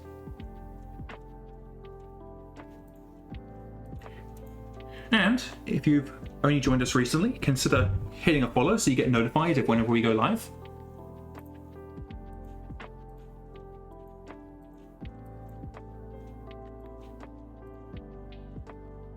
I'm very much looking forward to Friday evening stream. Last Friday was absolutely amazing. I really, really enjoyed our first outing as the Scrotorious Bastards.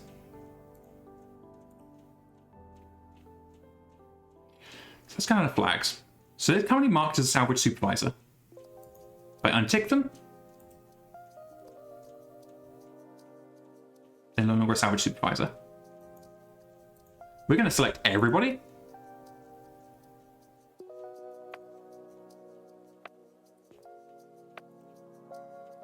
So they should now, nobody should be a Salvage Supervisor. If I do it again,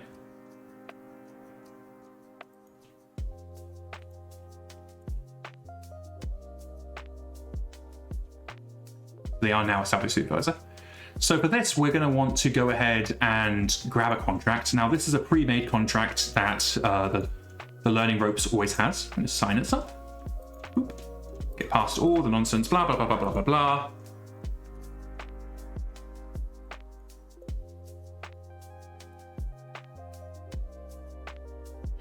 King Lyle says, I'm very much looking forward to seeing the antics of the Scrotorius Bastards this Friday. Yes, I am so excited. I had so much fun. And that was the first time I'd actually played MekHQ in, I think it's like 2 years. Like, last time I had my own personal campaign. So here we are, traveling to Astrokazi, issuing some awards. So what we're going to be doing here is we just want to create a scenario and just check how the salvage picker is working. Because I think I see the cause of the issue, and I think there actually isn't a bug involved. I think it's just really bad UX, user experience.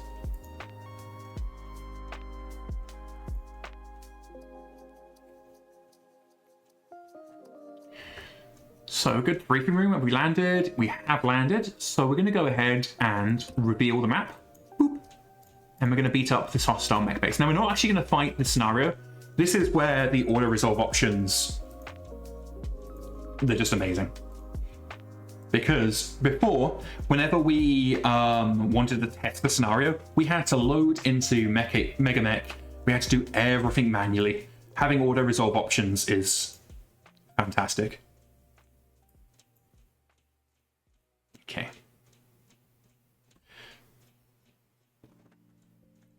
So that's everybody. Those are all our salvage techs. Now, in theory, if we go ahead and toggle everybody so they're no longer considered a salvage supervisor, boop, and go back into that scenario,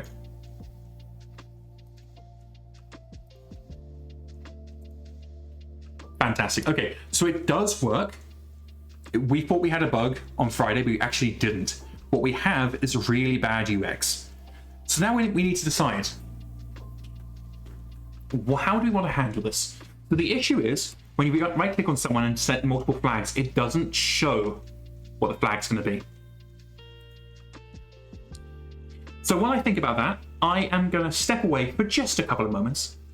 I just need to go refill my water, rest my voice for a couple of seconds, and then we'll be back in a couple of minutes. This won't be a long break, probably like 5 minutes at the most. So don't go anywhere. And then when we're back, we'll figure out what we want to do for UX. So let me just switch to the back soon screen. Boop. And look, we have a fancy timer. And this one counts up. So I will be back in just a moment.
And I am back. I told you it'd be a couple of moments. Just reset that timer. And thank you very much for Power Sargon for the follow. I hope you've been enjoying the stream, everybody. I'm just taking a couple of moments to just chill right now. Maybe I'll get a camera set up at one point, but I'm not too happy with the idea of a camera just yet. That'll take some working too. So we're just going to chill. I'll be muting myself and unmuting myself because I'm just having my lunch. Having myself one of the finest Premier Protein Cafe Latte. I absolutely adore these things. I say I'm only allowed one coffee a day, but there's not much caffeine in these, thankfully. But I have the flavour of autism where I struggle with meals, and being able to just grab a protein drink out the fridge, chug it down, it's a lot easier for me mentally. I say all of that, and I'm the person who actually does most of the cooking in the household. Tonight, I have some baked potatoes actually already in the oven. Been in the oven since this morning on a very low temperature. I've got a bit of Italian seasoning, a bit of spices on them. I say spices, it's salt. I'm English, so salt is a spice. Then what I do is I wrap them in their foil, but inside the foil, between the potato and this foil, there's some nice diced onion. And what happens is the onion just caramelizes alongside the potato. It's all very tasty. That's what I'll be having for dinner tonight, with a nice side salad. Anybody else already figured out their dinner plans? Love to hear it. Radar651 says, that sounds good. I'm hoping so. Normally, I only bloom in for an hour and a half at a much higher temperature. This, we're testing to see what low temperature does. And the secret is, of course, if it's terrible, then I can justify going out and buying Mexican instead. So really, I win no matter what happens. I either get tasty potato, or I get Mexican dinner. My partner recently gave me a fantastic recipe for tacos asada, I think it is. And I'm very excited to try those when the next visit. So that's the day. I'll be muting myself on and off just for a couple of moments while I drink my lunch. And then we're going to get back and try and figure out the UX of this. So I don't know why I'm sitting on IntelliJ. I should really be sitting on MekHQ. See, I'm preemptively getting the wrong screen. So again, just going to mute myself very briefly. I'm still here. We're just taking a chill couple of minutes.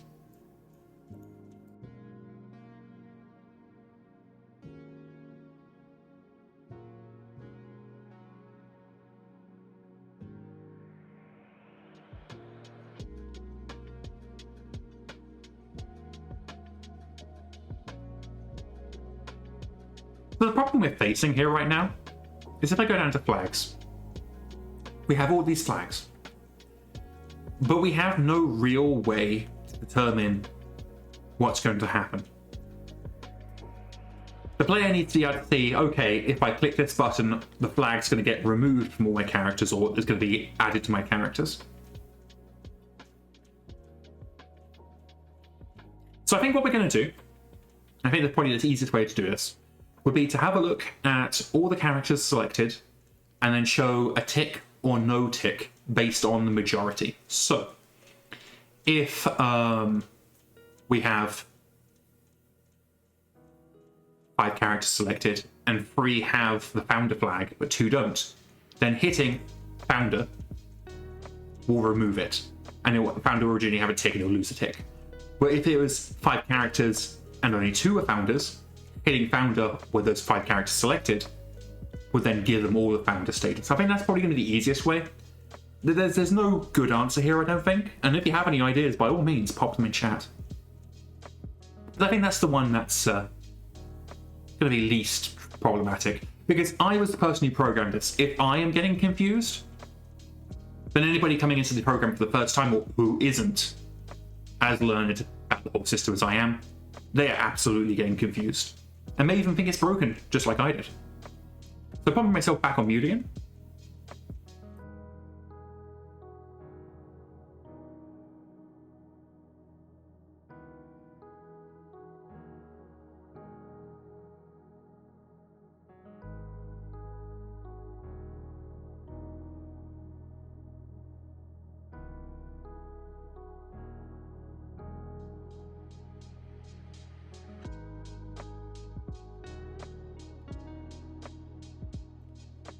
There we go.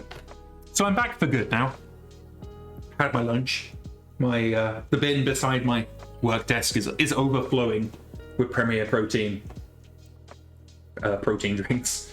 I really need to empty it. I'll do that after the stream. So what we're going to do now, we're going to bounce back to IntelliJ, and we're going to implement exactly what we just discussed. Oh, that's not helpful. Let me just get rid of that. Give me a second. You can't see what I'm seeing, but it's not helpful to be there. So how do we want to do this? We need to identify if the majority of the characters have a flag. Oh, I also realized why we had 16 flags, but only 14 was showing. I figured that out while I was stepping away from the computer.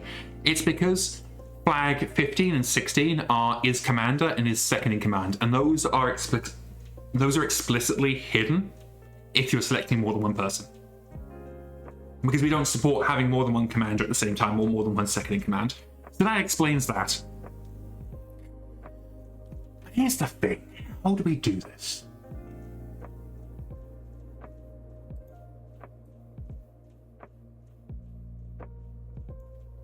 I think we can use a stream here. I don't like using streams because they're a bit of a pain in the bum.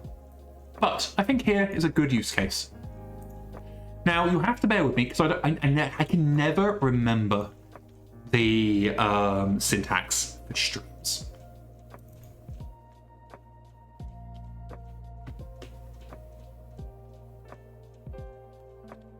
Okay. So I think we do a stream of this. So for each person, if they are divorceable, it's divorceable.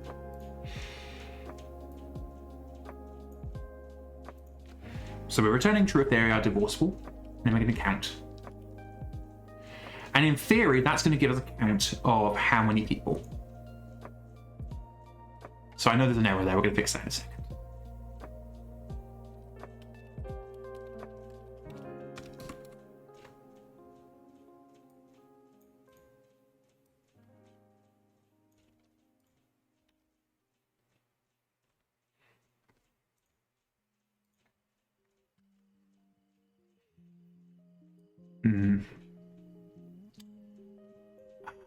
Give me just a second. I'm going to quickly bring up the documentation.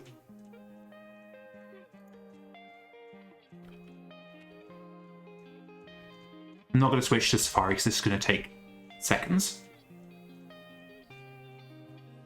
Because I don't use streams frequently enough to remember all of the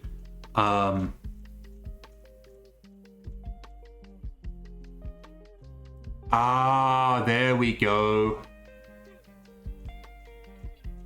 There we go, okay.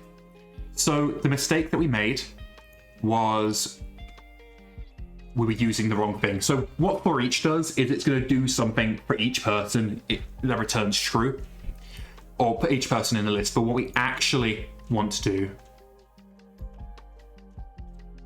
is this.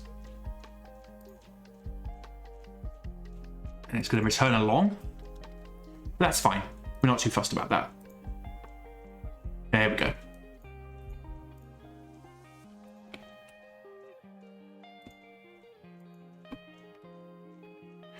There we go. And we're going to return true, i.e. selected.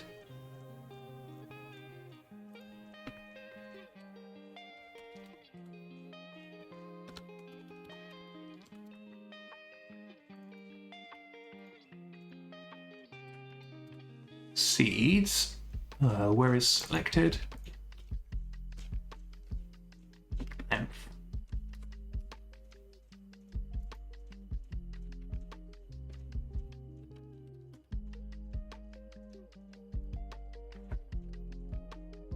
So I've mentioned this before, but we always start with garbage code. Bool is a C# thing, so we just need to convert that to Boolean. So what this will do, and we're just going to, as I say, this is just garbage code to make sure we can test, see if it's working. So Blah, blah. Yes, replace that with a Lambda.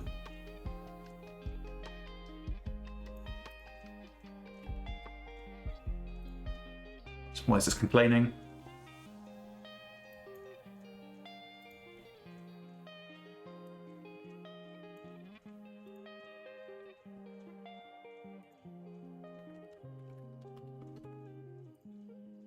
There we go. Okay, so what's going to happen is we're going to create a stream of all the people, and we're going to say how many are currently have the divorceable flag. And if that exceeds the number of people that we have selected, if that exceeds or equals, we'll say, half of the number of people we have selected. So if the majority are divorceable, then we're going to show the tick as being ticked. Otherwise, we're going to show it as unticked.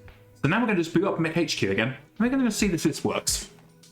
Now, the actual part where we toggle the flag, that isn't going to work yet because we haven't implemented that. This is purely just a test of the UI. Is this working visually?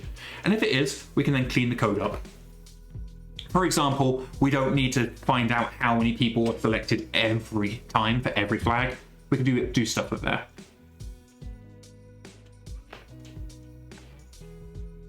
So let's go back to MekHQ. Boop.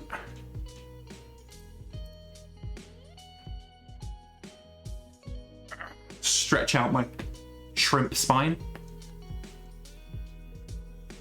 One of the occupational hazards of being a very tall human is the world is designed for small humans.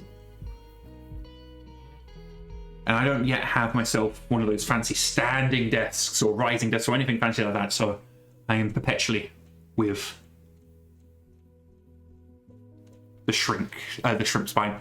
So extra Manator 234, I hope I pronounced that correct, says, speaking of flags, if you highlight all of your personnel and click the protected flag, does it automatically enable protect status to all those members? Right now, no. But you've joined us at an excellent time because that's exactly what we're fixing right now. So how it previously worked is you select all your people and you go down, you pick a flag and you whack, say, under our protection. And then what it would do is it would flip the flag. So if they already had under our protection ticked, they would then lose protection. But if they weren't under protection, they would gain it. And that's really, really bad. It's really trash from a user experience point of view. So what we're going to do is we are fixing it so that when you select multiple people, it's going to show you what's going to happen. So in this case, if I hit divorceable, what will then happen is all the characters we have selected will no longer be divorceable. We'll lose that flag. Whereas if more than half of the people selected didn't have that flag, they would then gain it.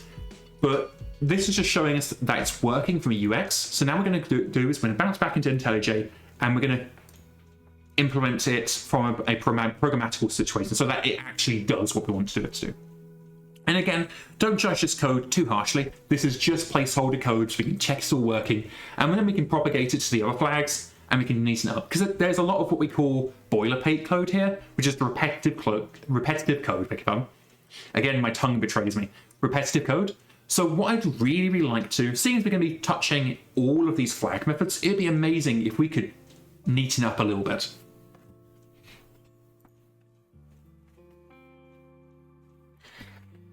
So let's see. For each person, rather than being their current flag, we're just going to reverse this. What's going to happen now is if we select, scratch my wrist, if we select 5 people, and of those 5 people, the majority are currently set to be divorceable. When you select that flag with those 5 people selected, it will now flash them all to be not divorceable. Whereas if the majority were not divorceable, it would then show them as, it would then switch them to being divorceable. So let's just check that works.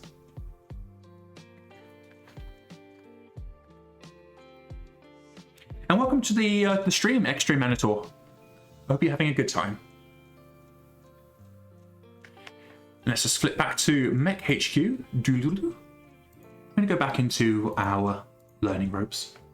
So the learning ropes campaign, we introduced this to help with the new player experience, because there was a real problem where players were having to effectively already know how to play the game before they boot up their first campaign, and that's a very old-fashioned style of design in MekHQ.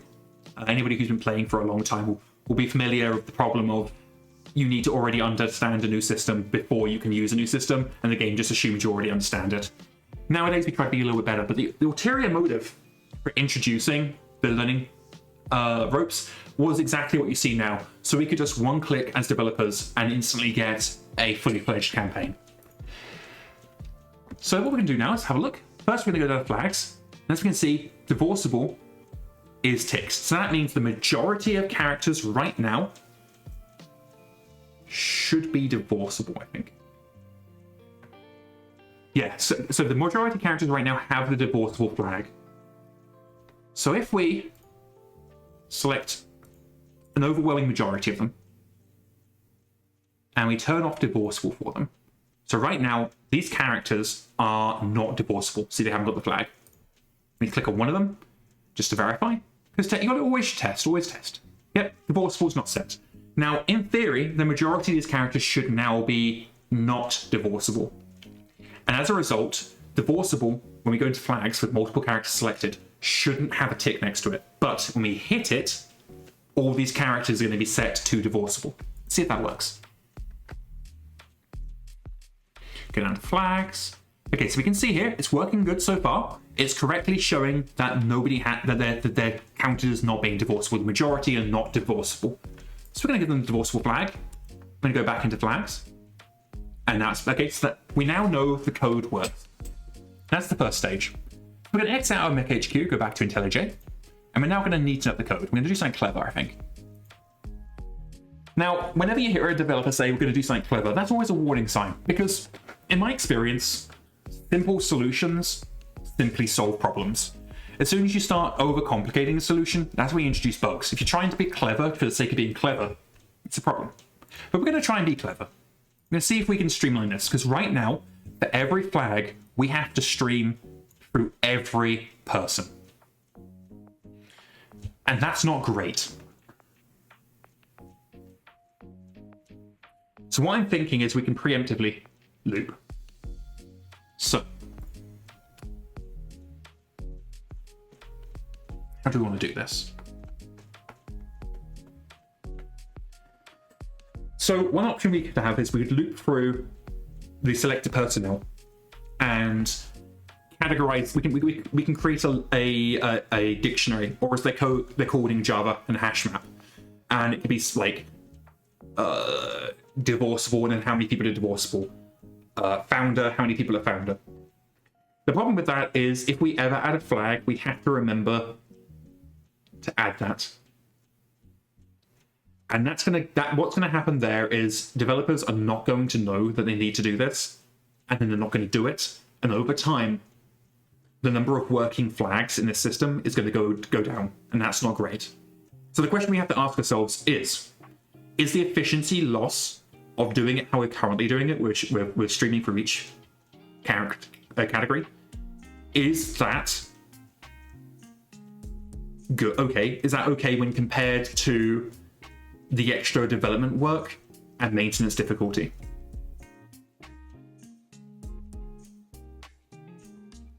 Now, in an ideal world, we'd be able to check flags, filter them based on flags very efficiently, but we kind of can't. So I'm just trying to think.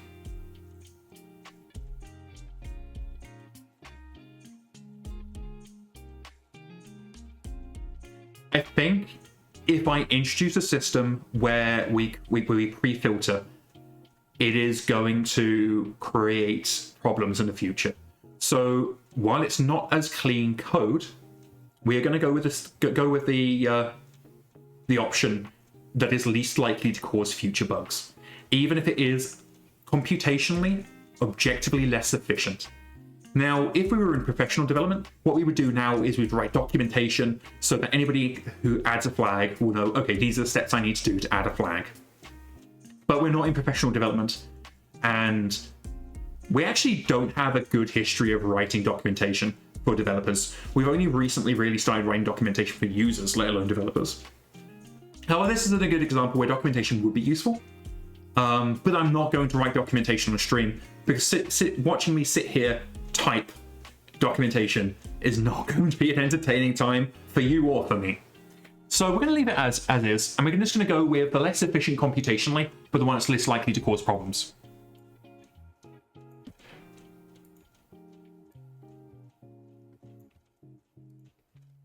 So we're gonna rather than creating placement comments, nobody will read the documentation anyway. Yes, that is something we're well aware. So what I'm doing here is I'm creating 2 references, and we're going to reuse those references throughout. So the reason why we're doing that is because we don't want to create a brand new reference in memory that is only being used once. Because if we have, for argument's sake, 256 flags, we don't, but if we did, that would be 256 longs and 256 booleans that we'd be creating every time someone right-clicks on a character. And that's crap. So what we're going to do instead is we're going to just use 2 references, and we're going to reuse those references. So Radar651 says, yeah, I'll admit I barely have read any of the MekHQ docs. The only doc I really come back to is the fluff helper text when I need a map making. Yeah. Like, we write the documentation for those so that we can say, hey, just go read the docs. The main reason I got really behind doc writing was specifically so that I wouldn't have to keep repeating myself.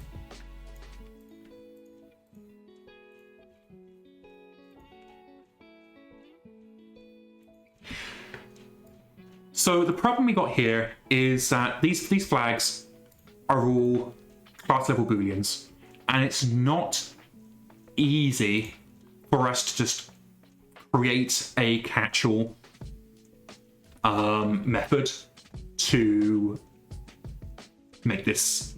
We're basically to avoid the boilerplates. We're gonna have to repeat ourselves a little bit. Frustrating, but it's okay. We don't mind repeating ourselves from time to time. Sometimes it can be really helpful. So we're doing the is founder here, and I am going to just check it's correct. So I'm taking my time because I don't want to introduce new mistakes. Nobody wants to introduce new mistakes. That's not how we roll here. We try to implement changes. We're introducing as few new mistakes as possible, and we're not always successful. Any code of any complexity, have the problem of introducing problems. But if we're slow, if we're deliberate, we can sometimes avoid that.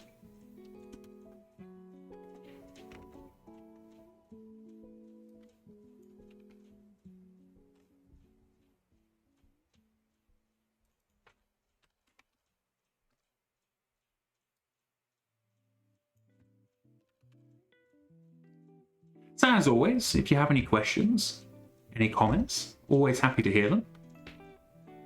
Doesn't have to be MekHQ related, could be my favorite video game, which, what I'm playing. Ooh. Interesting. Seems we're running into a bug, we'll fix that in a second. King Miles says, instructions unclear, took my time fixing 3 bugs, project now has 46 bugs. Sounds like you got a bit of an infestation.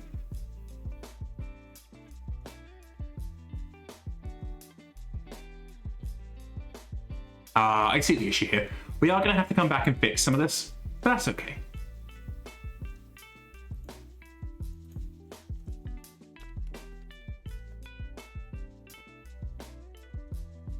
It seems that our reuse of variables is going to throw a wobbly. Frustrating, but that's okay.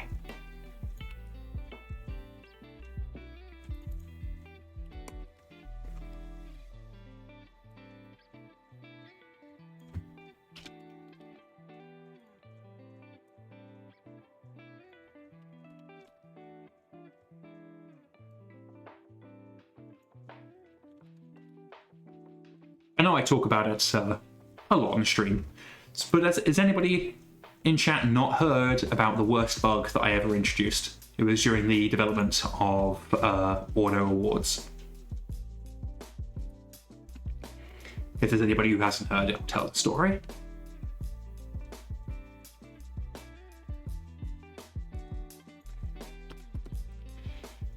I know watching me hit copy and paste isn't the most exciting thing in the world, but sometimes this is just how code works.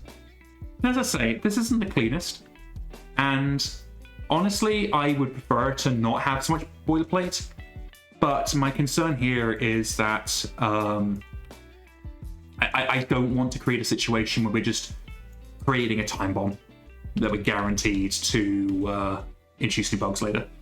So Radar and CM Peterson says I don't think they've heard it. So Auto Awards, which is the system that automatically issues out medals, that was my first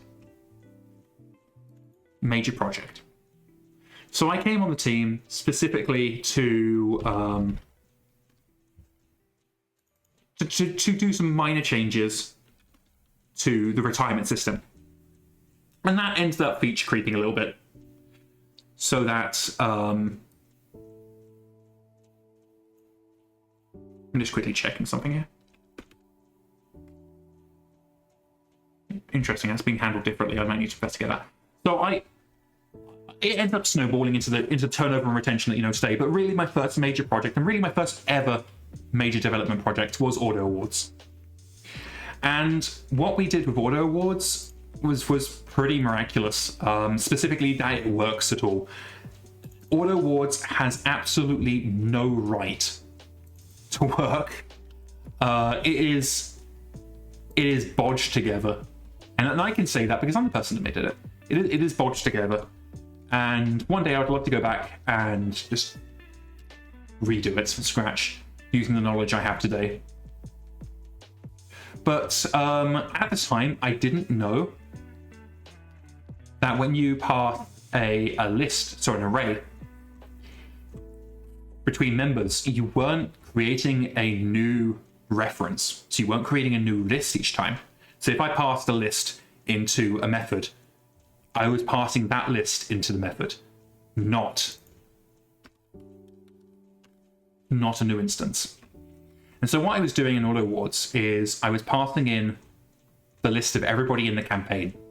And then I was filtering out anybody who wasn't eligible for awards for whatever reason. And what I was actually doing when I was filtering out characters is I was deleting them from the campaign. So every time Auto Awards ran, it deleted half of the player's campaign personnel. Now, thanks to an amazing QA team, this was found before before you guys got your hands on it. But yeah, for a very brief period, Auto Awards was just deleting the personnel roster. Radar651 says, oh no, that's a bad bug. Yes, it is. But one of the good things about bugs like that is you only need to learn that lesson once.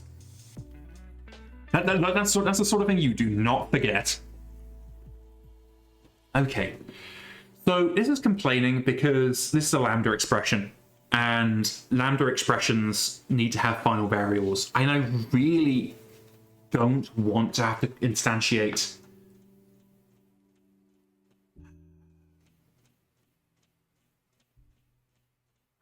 a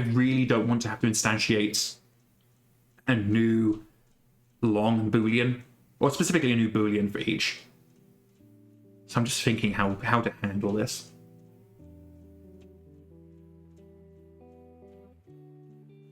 King Miles says it's just an elevated difficulty mode, survival of the fittest. Only those worthy of an award may survive. Yeah.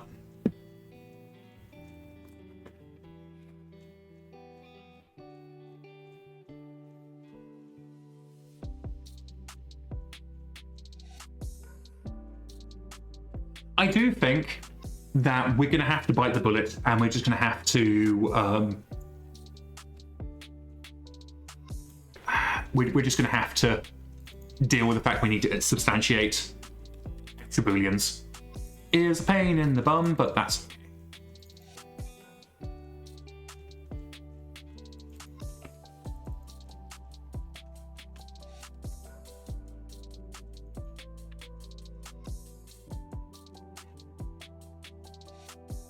King Miles says, come to think of it, isn't that basically how the clans work? And CM Peterson comments that there could be only one. I absolutely adore the original Highlander. Sequels, I think it's not an unpopular opinion to say the sequels are bad.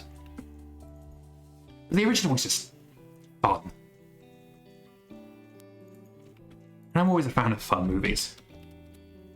I like movies that make me think, but a lot of the time, if I'm watching a movie, I just want to watch something fun.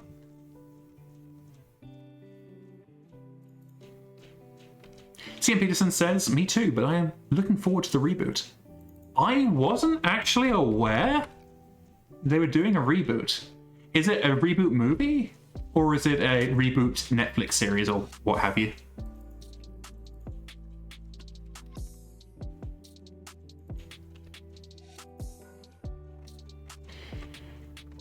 A Henry Cavill movie. Okay. So I like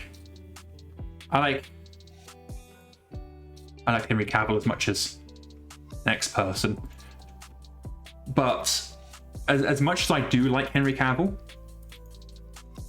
them announcing there's going to be a Henry Cavill movie or show or what have you, and then actually being a Henry Cavill movie, show, or whatever, there is a massive amount of difference there.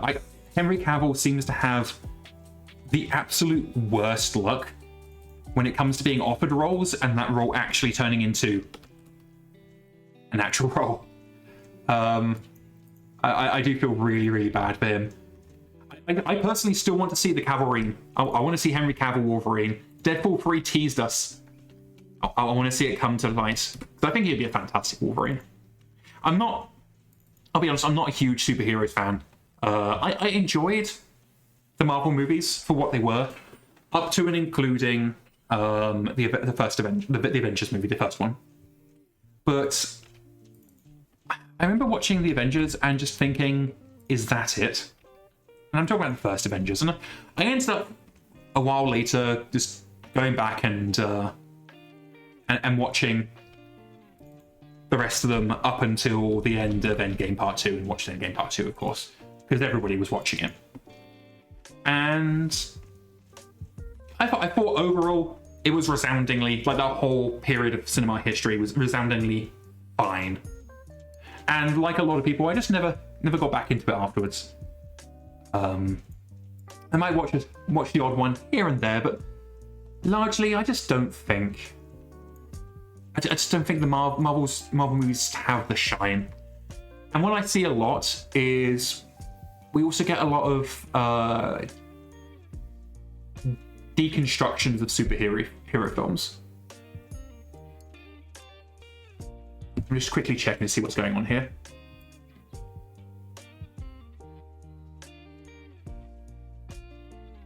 Okay. So what's happening here is we're doing the action and then we're triggering a person changed event. We actually should be doing this for all of these. King Mel says they watched the second Highlander recently and entirely unsure what the antagonist was trying to accomplish. Yeah. The Highlander sequels, they're a thing. They exist, and that's, they exist. They definitely exist. They are movies that exist. I think that's all you can say about them, really. That's my review of the Highlander sequels. They exist. Radar says they have rewatched Die Hard 3 more than I've watched most of the Marvel films. I watched Die Hard. Here's my claim to shame. I watched Die Hard 1 and 2. I have never seen Die Hard 3. So that's my first claim to shame. I have never seen Die Hard 3. I watched the first two Die Hards for the first time the Christmas before I moved to North America. And when we flew out here, and snows came in. And so our plane got redirected to the exact same airport that the plane gets redirected to in Die Hard 2 because of snow. And the day, so we ended up getting put up in a hotel. The next day was the first anniversary of the 6th of July, 6th of January, which, again, we don't do politics on the stream. It's not my thing. But being in Washington, D.C. on the first anniversary of January the 6th was surreal as fuck. My first experience of North America was so surreal because DC was completely deserted. There was nobody around. Everybody was just like, you know what, chaps, let's just steer clear of this one. So it was very surreal. So what we need to do is this action listener is correct. The other ones are wrong. They're not telling MekHQ that, hey, this event has occurred. So we're actually going to need to go up and propagate this, and this is going to be annoying.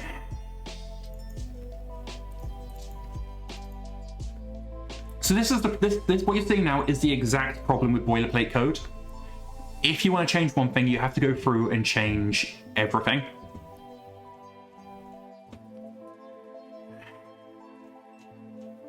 And yeah, it's a pain in the bottom. We're also not going to filter out women here. We're going to move the filter for women down here. So that way you still see the flag if you have 2 billion women selected and a single male person. Just the male character won't get the flag.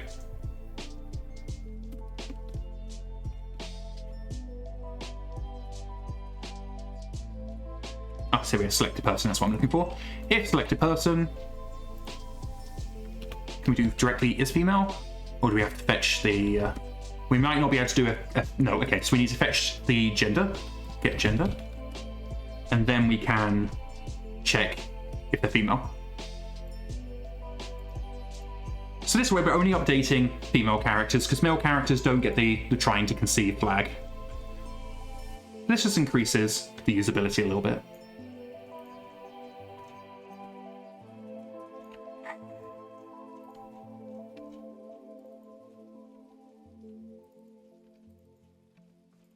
As you can see, just a simple change of adding in an action is causing us to...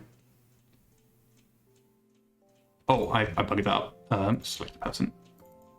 It's causing us to have to update so many things. And because this is such a large class, there's a lot going on. My poor IntelliJ instance is struggling.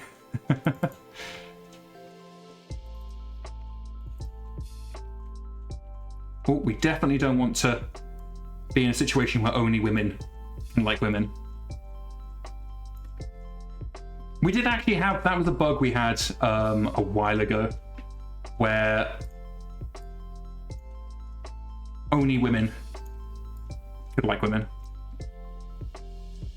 That was found actually post-release. We had to go back and fix that one. First men, yes, okay.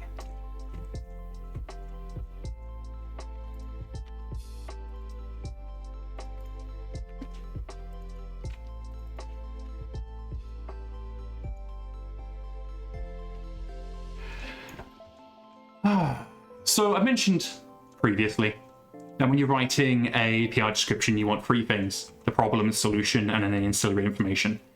Justifying why we've got so much copy-paste code is going to have to go into ancillary information. Otherwise, the first thing we're going to get is a reviewer saying, hey, why is there so much copy-paste code? And they'd be right to do so. If I saw this, I'll be like, is this the best? And the answer would be no. But the reason why we're doing this, we have a good reason. And if you've only just joined the stream, the reason being is that we don't want to be in a situation where developers need to remember to update a hash map in the event they add a new flag. And so this ends up being the price we have to pay. And the good news is that this only needs to be done once. So anybody else adding in flags won't need to go through all of this palaver. Which is nice. We do like to make things easier on other developers. And I believe its founder is the last one.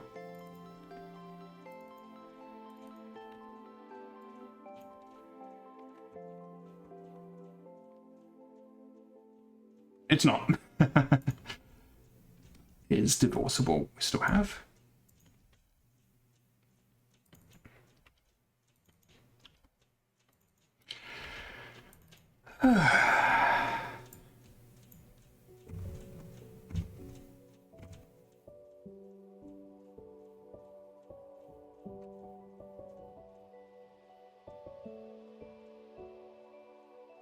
Interesting. What does get campaign person updated do?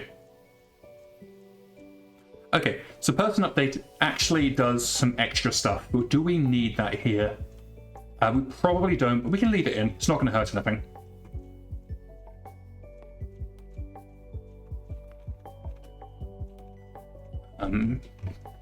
But there's no point in us doing all the extra stuff that goes with campaign, because if we jump to that method, you can see that it's resetting pilot entity, it's updating formation commanders, and all we're doing here is changing flags.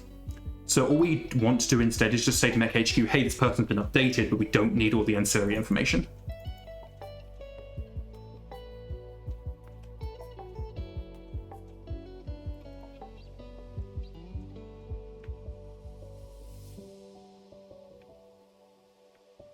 Just back out what's okay,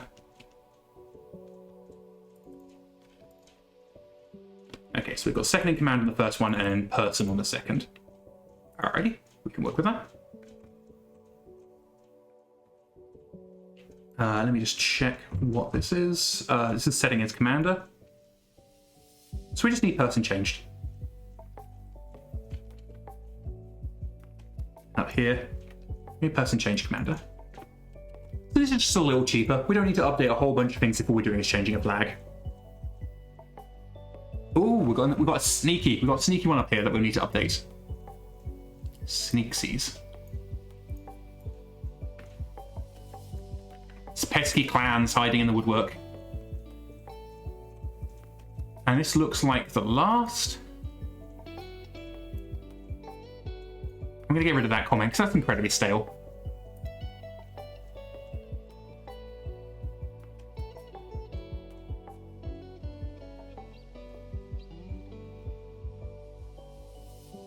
Interesting. Why are we showing incorrect there? Ah, because I didn't put this high enough. So what's happening is we're defining the variable before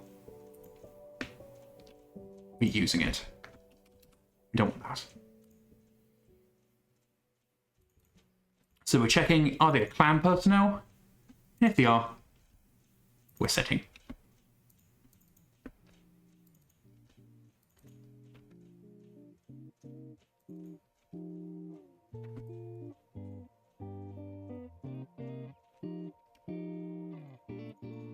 There we go. So we've done a lot of work here. So let's boot up MekHQ and see if it all works.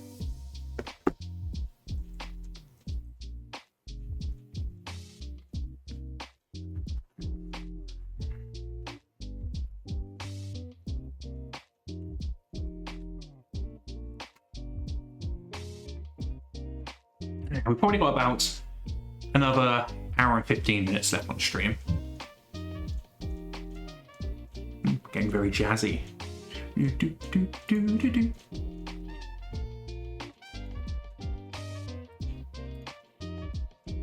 Feels almost like hold music. Like hold music you'd get at a call company.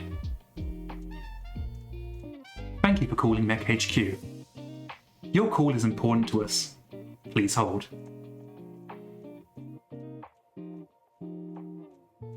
Don't sweat the small stuff. Gnomes, for example. Have you considered Comstar Insurance? Comstar, the name you can trust. Radar 651 says, now this is too upbeat and clear to be hold music, not bit crushed enough. Yes, I know exactly what you mean. You can actually make out the sounds.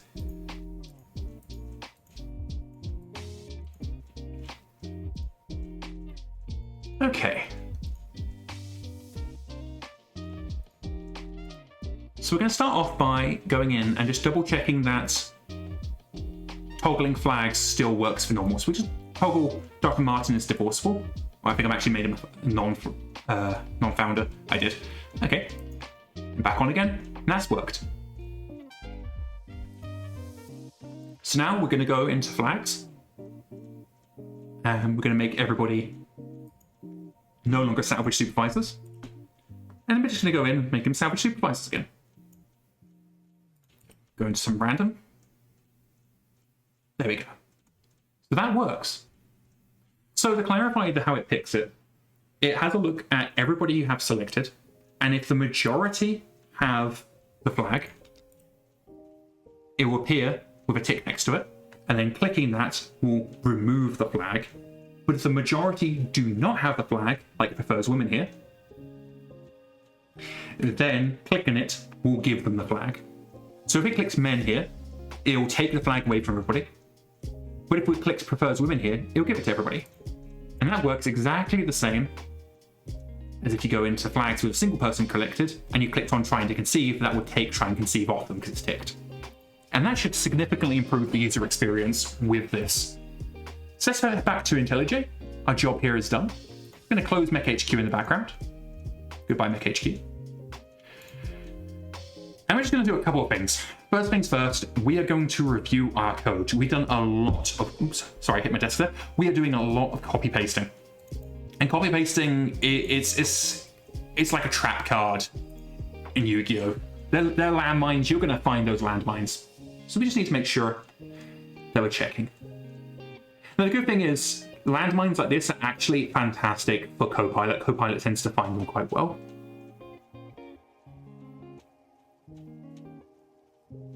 Ooh, actually, here is somewhere where we can reduce code copying. So if I select this and hit extract, we can extract it to its own method. And it's going to ask me, do I want to extract every instance? And we are. I'm going to call it is flag enabled. And see, would you like to replace this instance? We're going to hit all, and every instance of that algorithm, it's going to replace it with is flag enabled. We scroll down, you'll see it's now is flag enabled.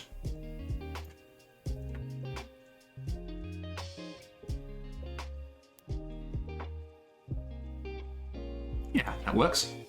Now, right now we're passing in an array of selected people. But we can do one better here. So we go to the method, rather than having a person array, which can change to an integer.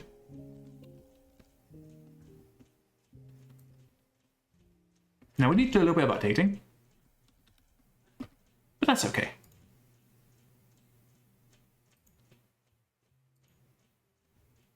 Because all we need to do is replace that.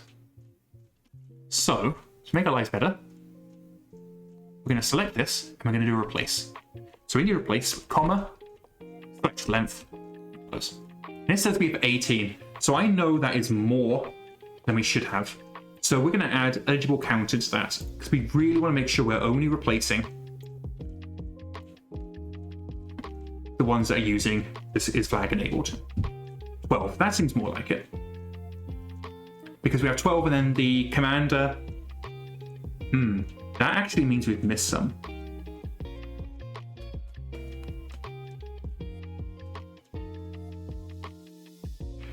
Interesting. Because we should have 16 flags, 14 without commander and second in command. So what we're going to do, we're going to scroll down. First, we're doing a find on. So we are calling is flag enabled 13 times in total, and that tells me we've missed a flag. So let's see if we can find it. So we're going to do this by counting. So this is 1, 2, 3, 4, 5, 6, 7, 8, 9, 10, 11, Here we go. This is where we missed it. Oh, no, we haven't. I'm just done. I didn't delete this. Hold on.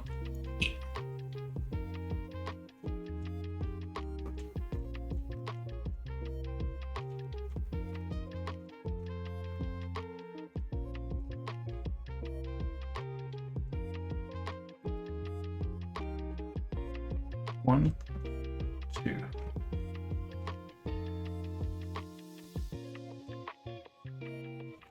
Three. 5. Oh, this isn't correct.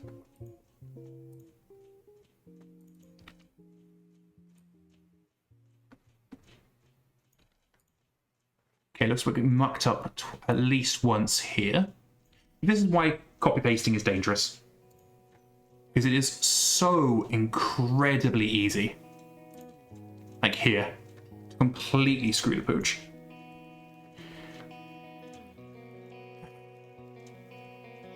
We have a flag somewhere that we haven't got.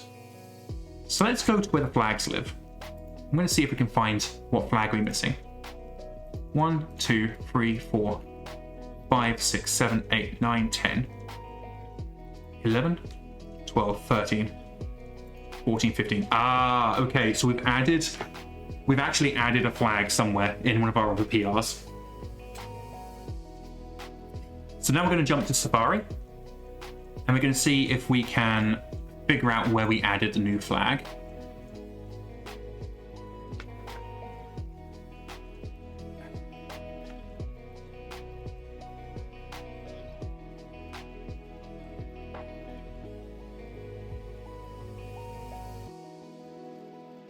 Flag to block characters from going on maternity leave.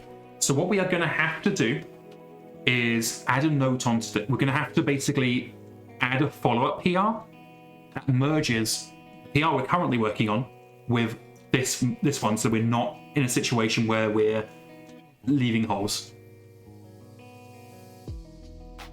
So I'm going to leave this up because we're going to come back to that in a bit. Go back to IntelliJ. I think at this point I found all the issues, but I'm going to ask Hammer to slap Copilot at this because Copilot's going to be the best person to find mistakes.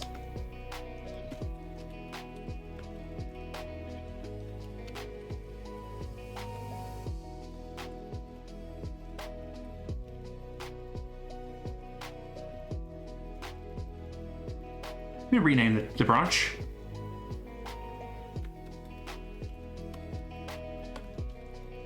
I'm going to call it multi-tag, multi-person flag toggle improvement. Let's get that pushed. Now we're going to have to do some extra steps in this one because we've done a lot of changes that really need to be justified. And if ever any of you contribute to MekHQ and you're doing stuff like what I'm doing just now, where I'm copy pasting a lot, expect to need to justify it in the person review. So preempting that by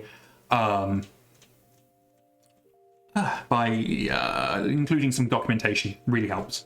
And Comrade Gary, thank you very much for the follow. Sorry I wasn't quicker on the response there. For some reason I managed to miss the pop-up. I hope you're enjoying the stream.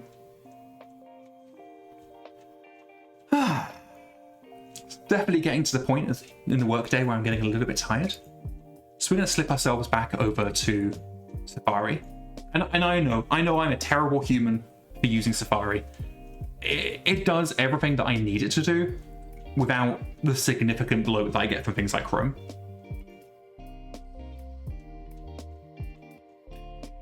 Okay, so everybody's probably bored of hearing this by now, but a description of your PR, your pull request, it needs 3 things. An explanation of what went wrong, what you did to fix it, and any ancillary information. So first up, the problem. And I do apologize, this part of the stream is always a little bit less exciting because I have no choice, I have to write this down, and I can't talk and write at the same time. I just can't. So bear with me. What's the problem?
Okay, so this is what you would normally see from a PR from me. However, as I mentioned before, we need to justify all of this copy-pasted code because it is not good.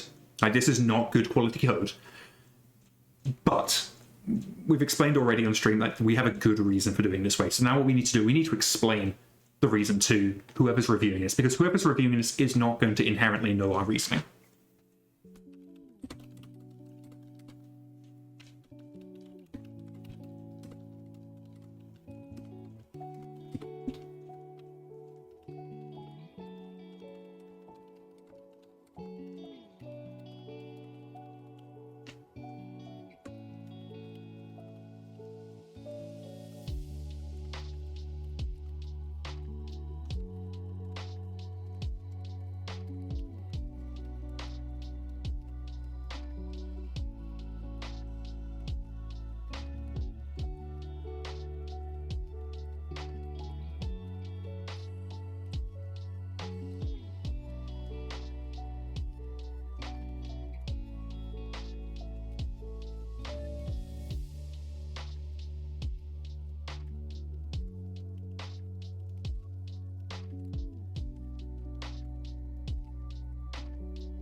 So, those of you who've been on stream for a while already know the reasoning why we did what we did. But to summarize for anybody who's just joining, we've done a lot of boilerplate code. The reason being is due to how flags are set up on the character, the only reasonable way that we could do to pre-filter would be to loop through all the characters and basically count how many have each flag.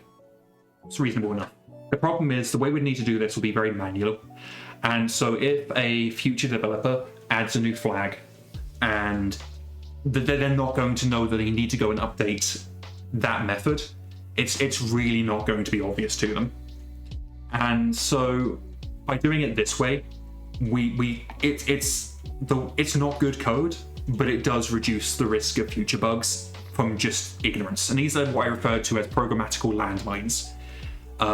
You could also call them missing steps. Basically, there's something that you're going to trigger, but only because you don't know about it. And that's bad code design, in my opinion. Now, we are working with very old code here, so if it was modern code, I might be able to do something a little bit better. But because we're just looking at Booleans, true or false statements attached on the character, it's not easy to filter proactively. So we're going to go with what we're going with. So assign it to myself. Boop. Weissman jokes that code documentation, go watch my stream. Yeah. I try to keep these streams as entertaining as possible, but ultimately it boils down to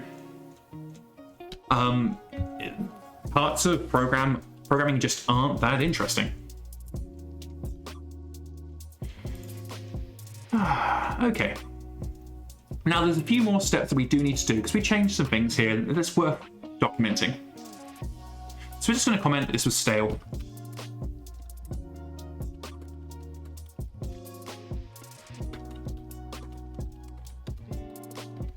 So we're just stating that we got rid of this line because it's stale, it's out of date by a long shot, and it really just isn't worth updating. And here we've updated, we changed from campaign person update to just trigger event. So I need to explain why. And the reason being is that get campaign update person does extra stuff.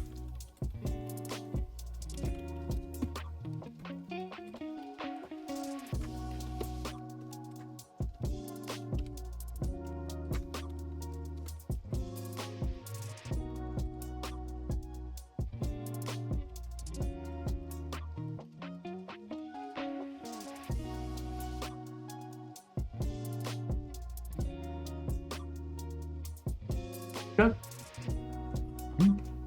And now I'm going to very briefly hip over to Discord and I'm just going to message Hammer and ask him to co-pilot it.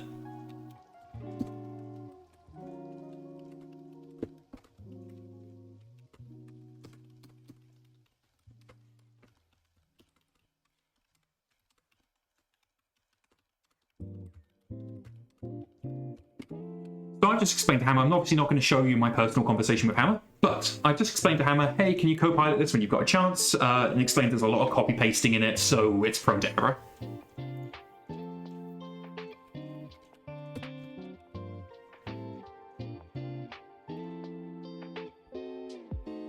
And back to IntelliJ. So let's just take a couple of moments. We're switching branches. Oh. We do need to jump into Safari again for a second because I've just realized something. We do need to create the compatibility patch for this one, this flag down here. Because otherwise what's going to happen is when both these merge, they won't conflict, but what they will do is leave a hole in the flag handling. So I'm going to copy that, head back to IntelliJ. I'm going to switch branch. So funny story, as you can see here, Iliani Bird is my GitHub handle. It used to be Iliani CBT. Classic Battletech, I thought, innocent as I was. It turns out I discovered, like, nearly 2 years after I started contributing, a CBT means something else.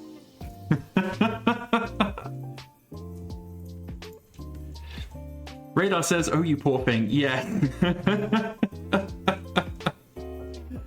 I won't tell you what CBT means if you don't already know, but I do not recommend you Google search it while you're at work.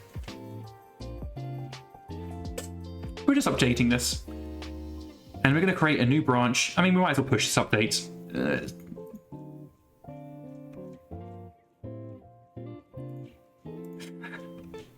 CM Peterson says, sort of like Googling blue waffle, which I will say, AutoMod was smart enough to filter. I don't care, you can post blue waffles with what you want. Preferably not the link, though. But yes, you just don't... There's certain things you just don't do at work.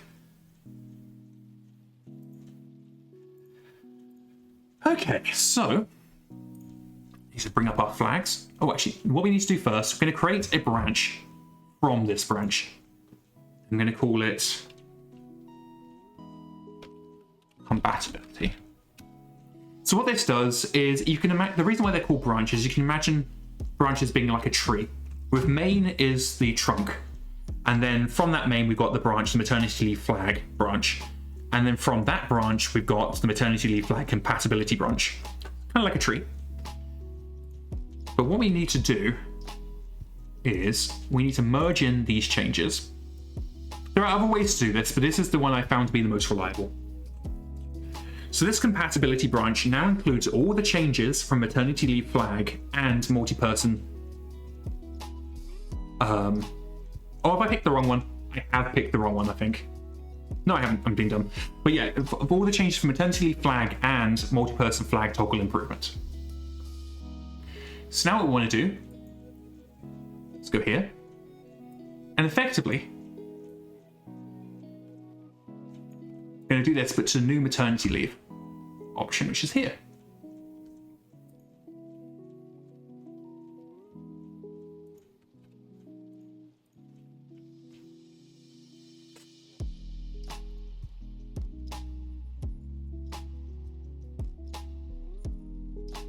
Bear with me. I am slowly but surely getting through this.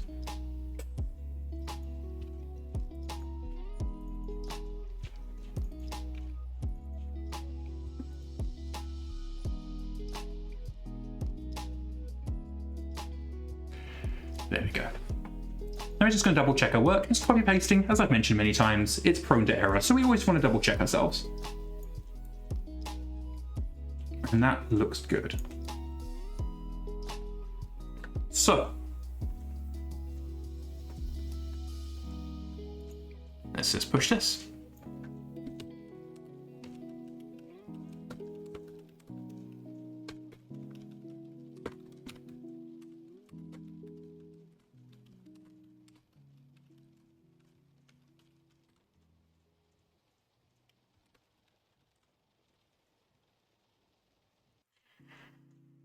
And that just gets pushed.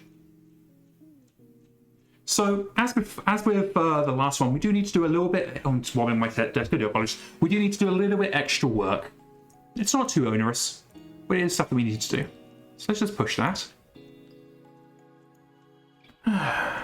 Let's switch ourselves back over to Safari. Oh, I am getting a text message. Bear with me.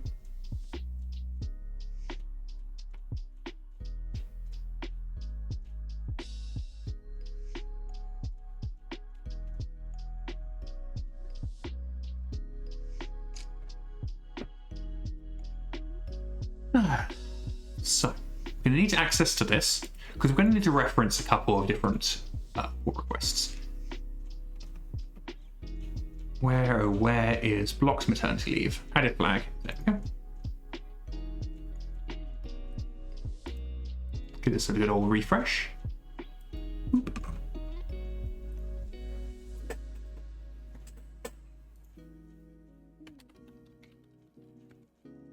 So the first things we're going to do here is we're going to make sure that anybody looking at this knows it requires these two other branches. And the reason why we use this is we want to make sure it's absolutely abundantly clear, because GitHub doesn't provide easy way for us to say you can't merge this until these have been merged. So we're going to make it abundantly clear. Anybody who comes into this knows that we are, you have to merge those first. Apparently I picked the wrong branch. There we go.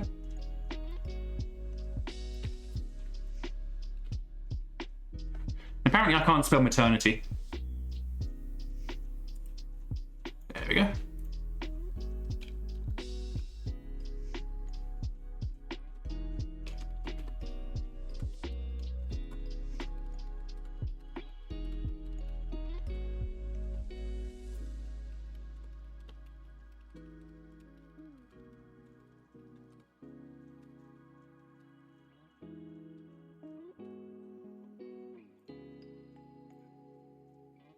Yeah, there's nothing that really needs to be done there.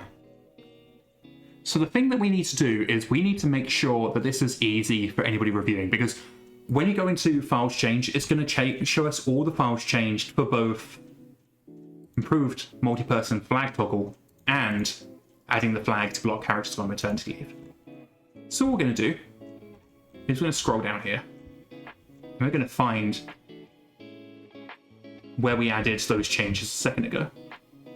Divorceable, some mortal, quick train, sandwich supervisor, under protection, maternity leave.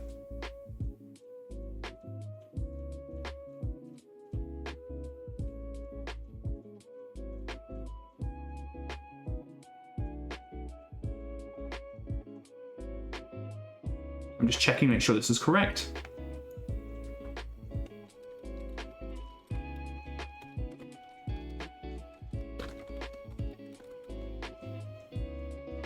So I'm just making this comment so that anybody coming into this isn't going to feel like they need to go through the entire changelog when all they need to do is just check this one block, which they can do from here. Now, when these two are merged, this will actually change. So this is number of lines added, number of lines taken away. This will actually change to just be the 10 or so lines that are here. So that out of the way, get ourselves back to pull requests. I'm going to go over to notes. Where are we in our notes? Well, we fixed sandwich supervisor. We've improved the flag display.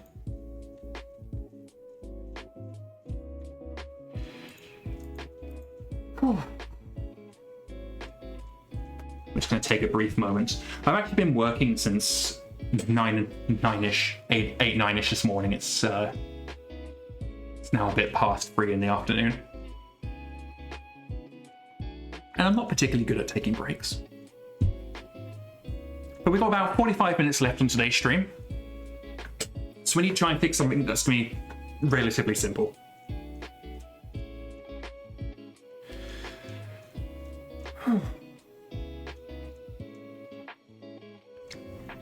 Because last time we did stream, on Friday I actually overran. And if I overrun on stream, that means it's time taken out of my rest period, in which that was pretty rough by the end of Friday night, because I was very, very tired. But I'm trying to decide what we want to crack on next. I think what we're going to do is I'm going to break for a couple of moments so I can quickly grab some more water. And then we are going to have a look at see what we can do to try and have the faction icon appear instead of a portrait for young characters. We might not be able to get all of it done, but we can certainly get the bulk of the work done. It's going to be a feasibility test to see how reasonable it is to do that. So I'll be back in just a moment.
And we are back.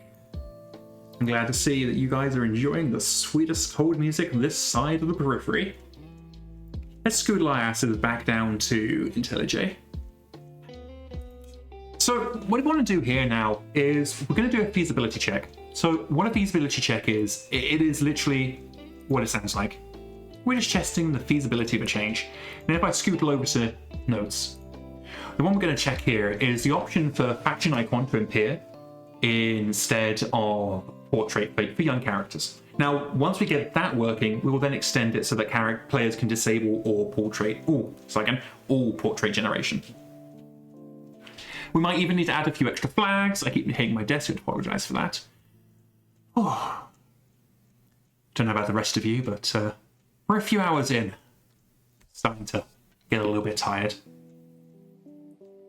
I mentioned it earlier, but I'm very much looking forward to dinner tonight. Some slow-baked potatoes, some onions, a bit of salad, chopped ham and sour cream. And if I'm making you hungry, well, serve you right.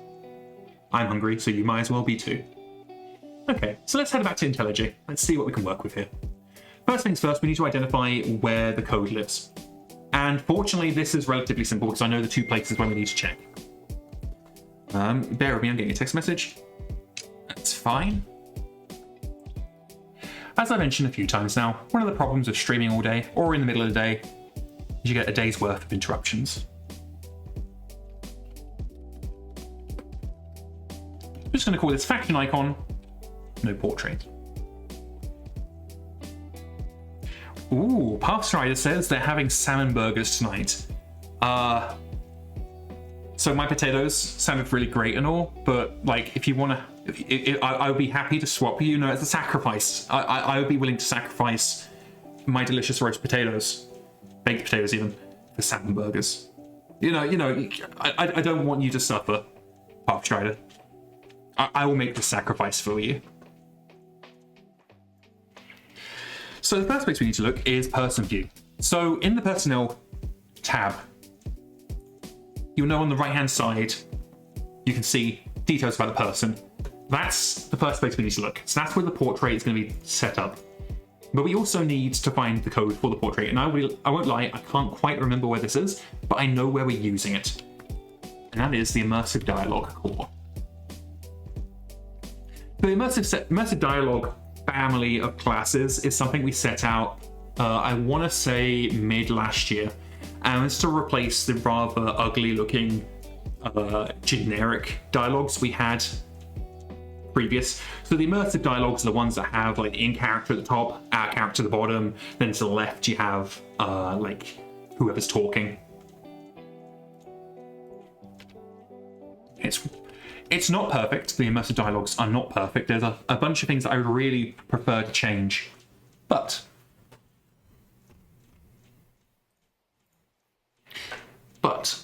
we can use it to make very pretty dialogues very quickly. Okay, so this was the original place where we set up the code that we're going to use now, but I could have swore we had a specific method. Now, if we did, it would have been used in the family tree because that's where we're also using this code. Let's have a look at family tree.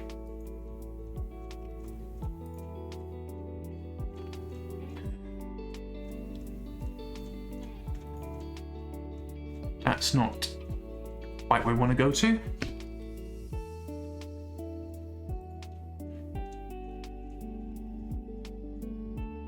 Family tree dialogue, that looks promising.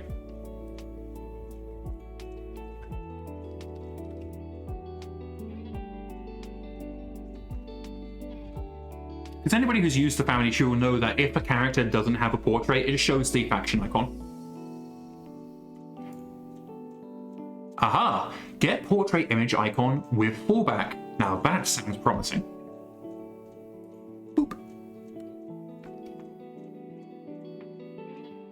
Ah, there we are. So that's precisely what we're needing.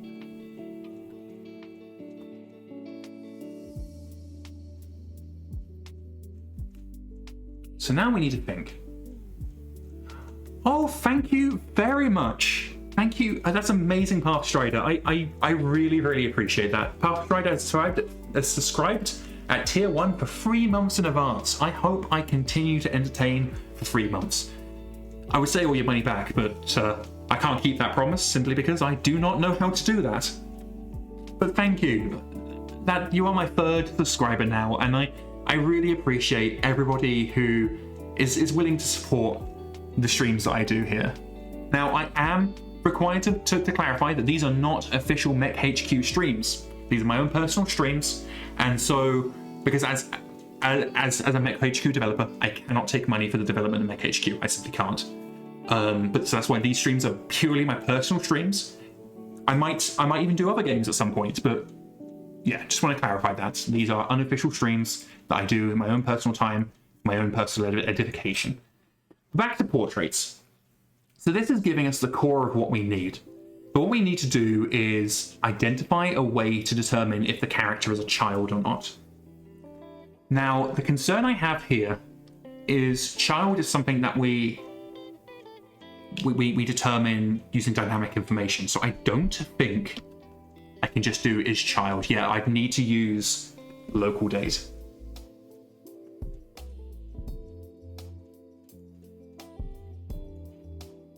So let's think, how do we want to do this? Do we have a generic get portrait method that we need to address?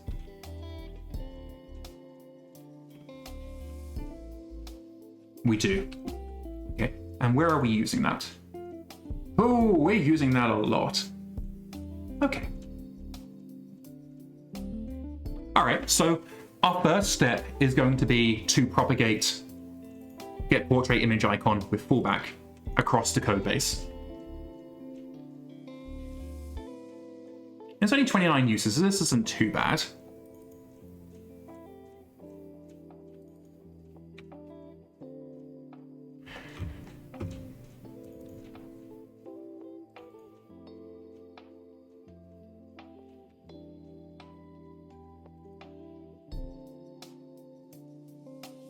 This is going to be very interesting, but I do have to be very careful. I want to make sure I go through this piece by piece.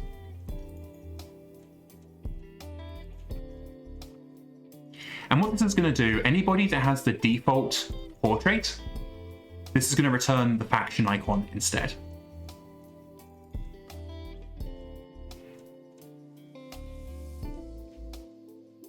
So I'm just reviewing this.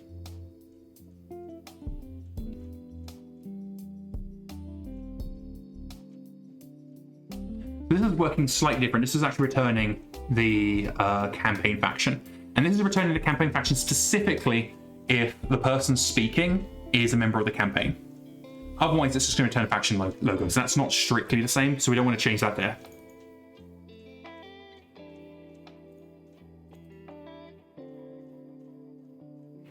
Again, we also don't want it here because that's working slightly differently.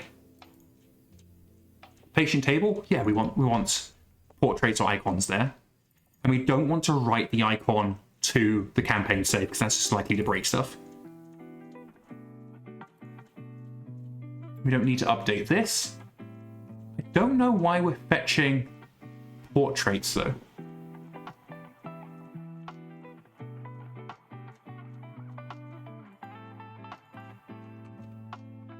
Why on earth are we getting portraits in personality?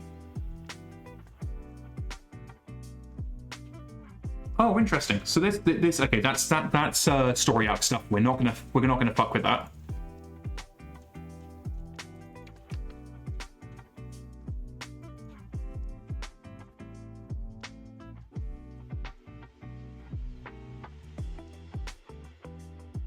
That's assign random portrait. That's the portrait dialogue. We don't need to work around with that. All good so far.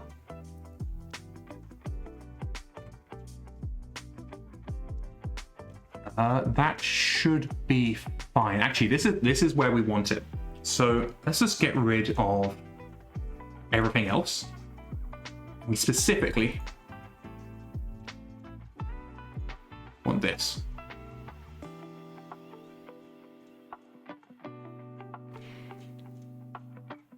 Boolean flag range. And we do want to use the fallback. That is exactly what we want. However, the good thing about this is that this is actually going to return an image icon. So we don't need the original portrait anymore. We can just switch this out. And then we're going to set the portrait size. Give me a second.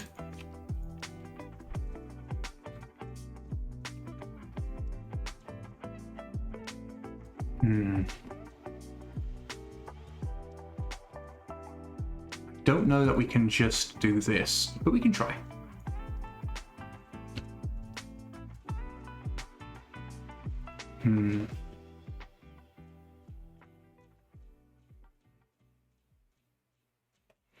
Okay, let's now take a step back.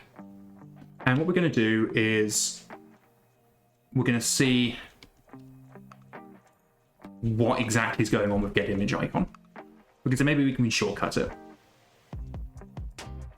So this is something to do with the portrait.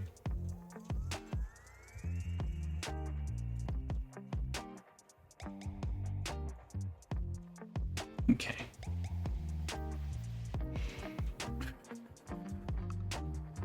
How is the size determined?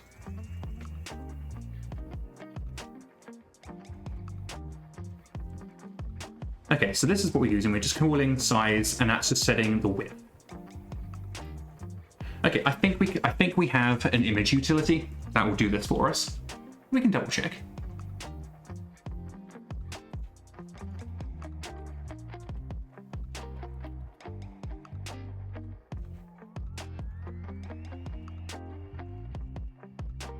Scale image icon. That is exactly what we need. So we're going to scale this image icon. We're going to scale it to 750, and we are scaling by width.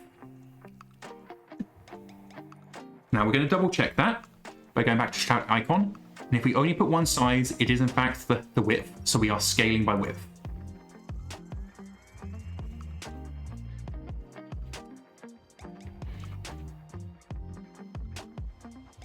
Now in these instances, if the character's retired or dead, we actually shrink the size of the portrait, but we're not going to do that anymore because that's, I don't know, it just doesn't feel good to me. But that's, I don't know, we've got the code here, we should keep it working how it already is.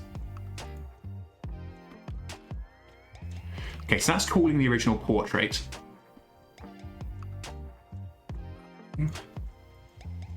So what we actually want to do here,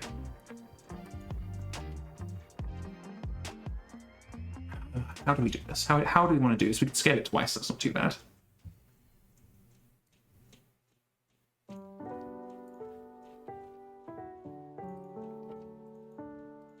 Because we're doing so much refactoring, we want to try and keep things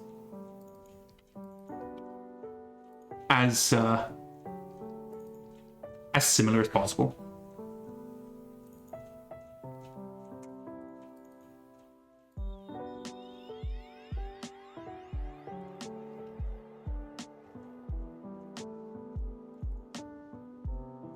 Okay, so this is generating portraits. We're not too worried about that.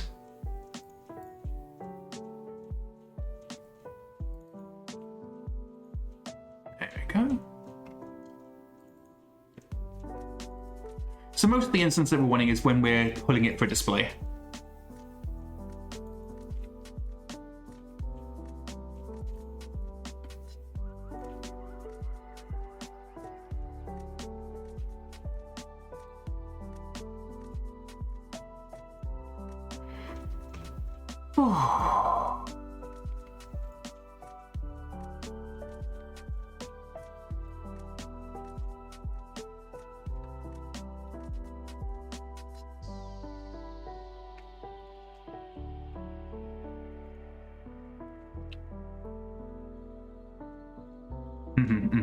Also, okay, we can work with this thing.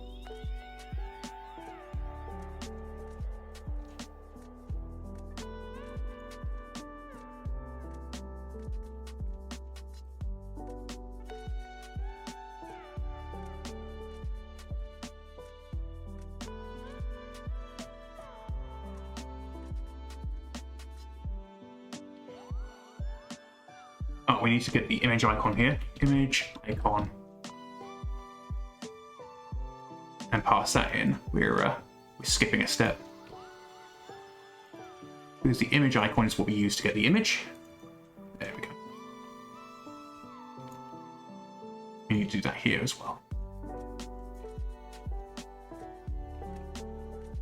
And the rest is test stuff, which we don't really need to worry too much about. So let's boot up MekHQ. I'm going to start a new campaign, and we're going to see if it's working. And again, this is a feasibility test. So the main thing we're trying to do is see, does this largely work? Ooh. Does help. Oh no. Oh no, we've done this in a lot of places. Okay, so we're going to do a global find and replace. So anyway, it gets this method, and we forgot to put in the Boolean as to whether we want to use the backup. We're just going to replace it with that, and that should fix the issue.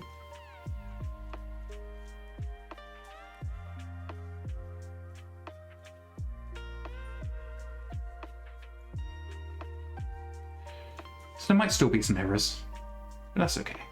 We just need to get image. What are you expecting from that?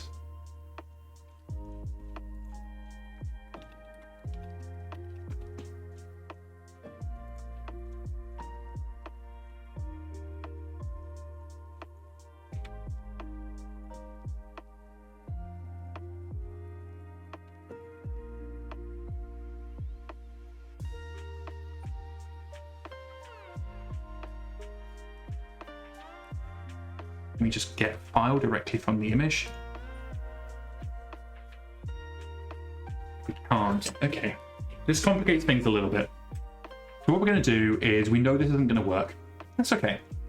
But we're going to try and boot up MekHQ, because as you can see down here in the bottom left, it shows us all the areas that we've got errors. And what we're going to do is, we're just going to see if we can...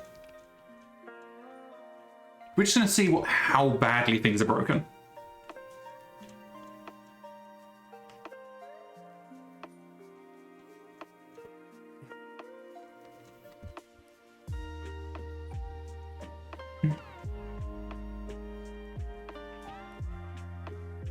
So we've got about 20 minutes left on stream. I don't know if I'm going to be able to finish this portrait system in time. Because yeah, we're getting a lot of errors.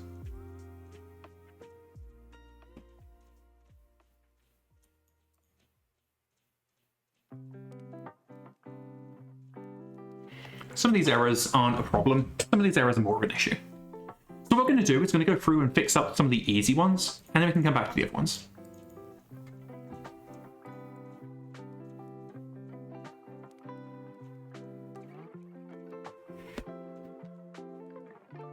Okay. So areas where it's just not going to work, we're just not going to do so. And then what will happen then is the character will have the default portrait most likely.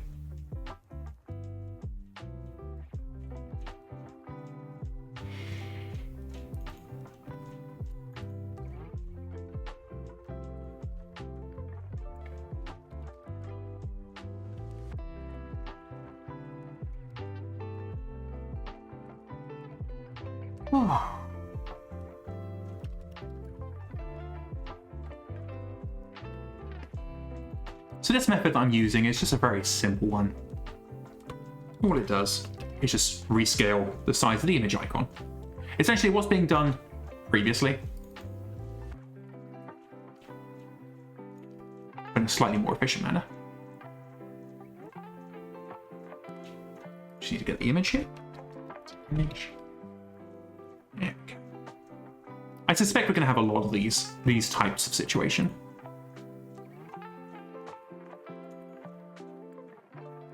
Yeah, see, this is identical.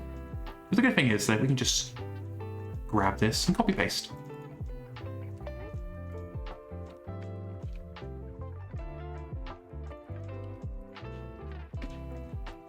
Boop.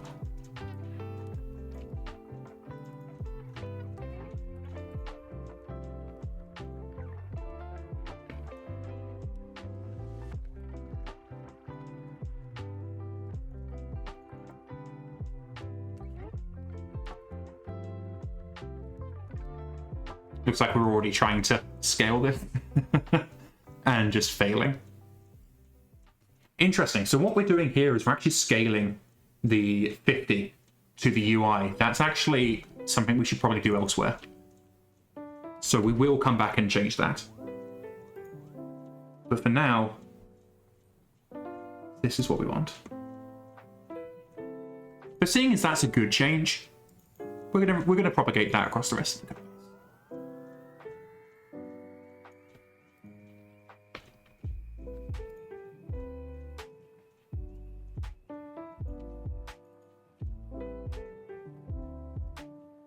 Music's very relaxing.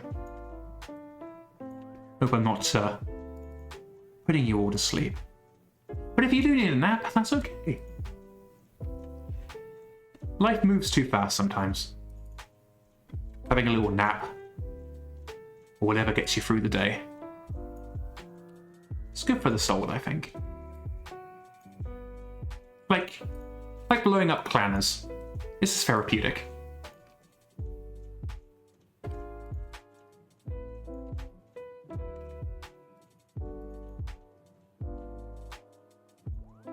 I actually think CGL was trying to move away from the term planners. I can't remember what their preferred term is these days. And I definitely don't want to call them clansmen.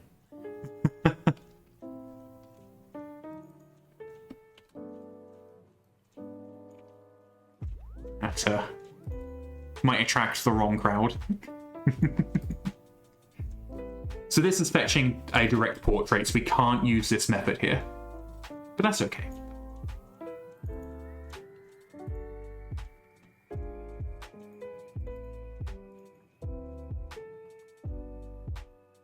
Actually, we're gonna undo this change because I want this to continue to fail. Because I want to be able to come back to that and see if we can find a way to generate a portrait from this. And I think we can.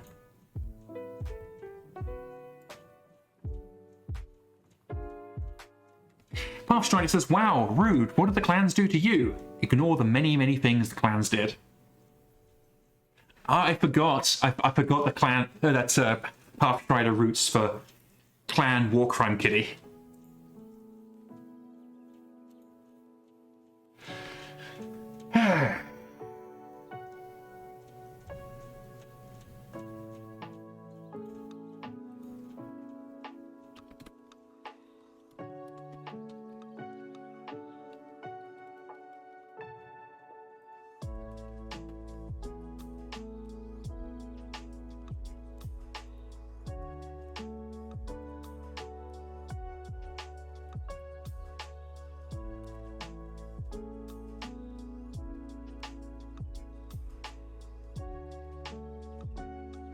What we're doing here is we're just checking, hey, is there a commander? And if there is, we're going to return their icon. If there isn't, we're just going to return null. But that does mean we need to jump in here. We have to mark this as nullable so that future developers are aware that this method can return null. And because we see this is in use, we just snap over and just verify, is this going to accept a null value? And it can. It's all good. Pathstrider alleges that cats are incapable of crimes. It's true. Cats don't know the meaning of guilt. And if you're not guilty, did the crime take place? Cats would say no.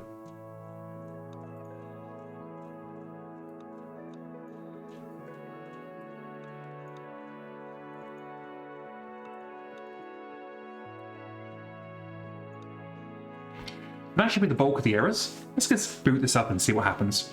We are still going to get some errors, and that's okay.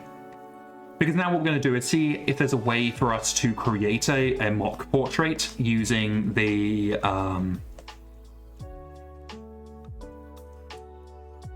portrait image. And it might be we need to create a new method. That's okay too. So let's see what's happening here. Aha! So we can create a method that will just return a portrait instead of a portrait image icon.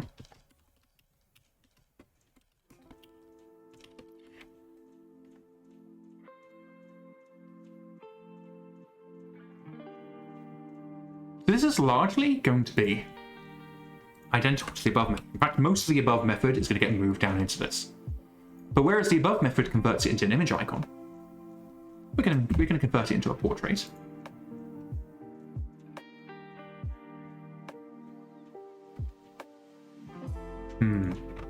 Seems to get fallback portrait and returns an image icon. So that's not going to work. Tut tut. Let's get rid of the other tabs. We can bring it down to what we need. So if get faction logo returns this, is there a way we can just get the file?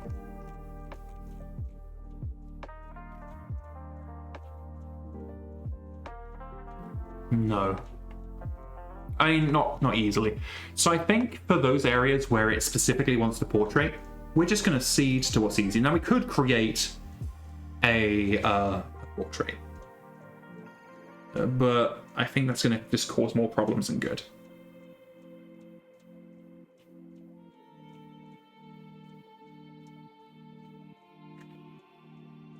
So at least for now, we're going to allow this to continue using the old system. And that's okay. We might get a bug report, someone saying that it's not working, but we know this is a deliberate decision.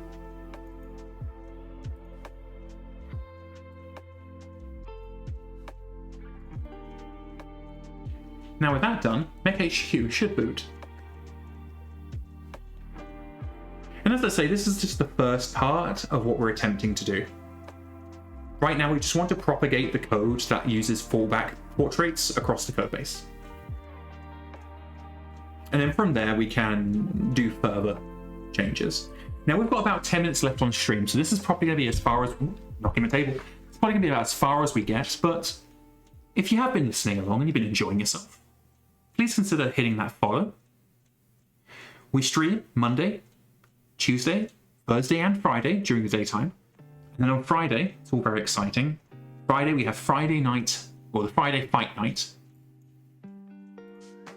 And what that is, it's an ongoing MekHQ campaign where we build up a ragtag band of Vasselhague loyalists in the 5 years prior to the start of the clan invasion. We're going to take them up against the clans and see how well we do.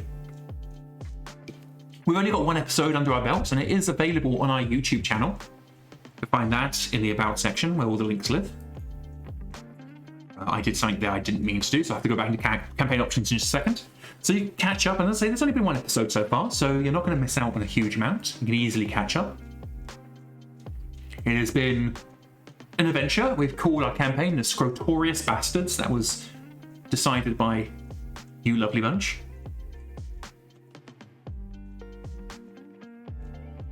So now we're going to go in here and we're just going to go to and find where portraits live here. And we want to disable all portrait assignment. We want them to have the default portrait because that's what's going to trigger this system. I'm going to go into GM mode and we're going to bulk hire a bunch of dudes. So we're going to bulk hire 1,000. Boop. Now, if everything works correctly, this 1,000 dudes and dudettes and those between should generate with the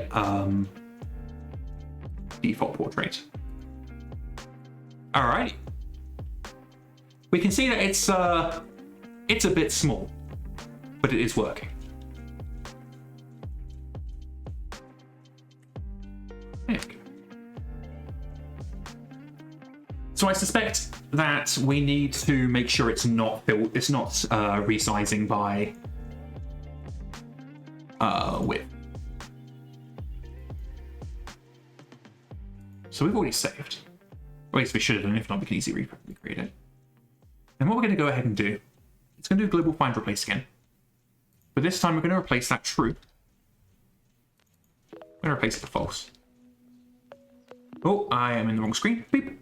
Ah, see, I caught it that time. I'm learning.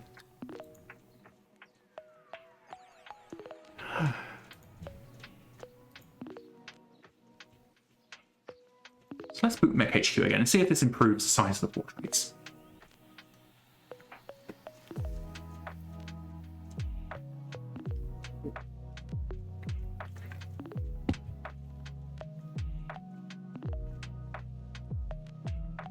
And if this all works, this will pave the way for us to have the campaign or the faction icon to always appear instead of the 40-year-old characters whenever it's being shown on children.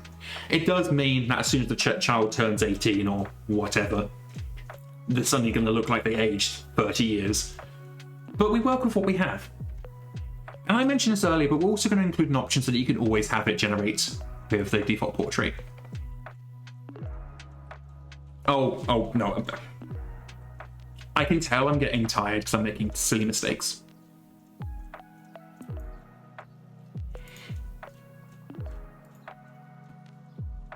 So I need to go back into replace, and we actually need to change false back to true. Because that's not what I meant to do. What I need to do is actually go in and change the resizing.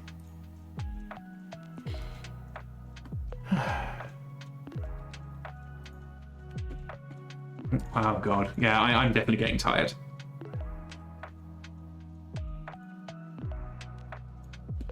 So we're going to bring up this, and then we're going to go see all the places that we resized, and we're going to scale by width the box, because I suspect that's the root cause of the teensy wincy portraits.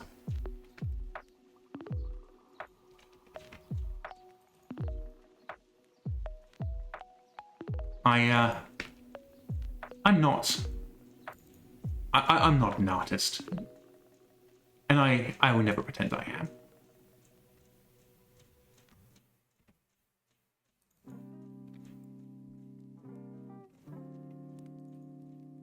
And when it comes to art stuff, I am very rubbish. I'm very fortunate to have artists in my life, but I myself am not among them.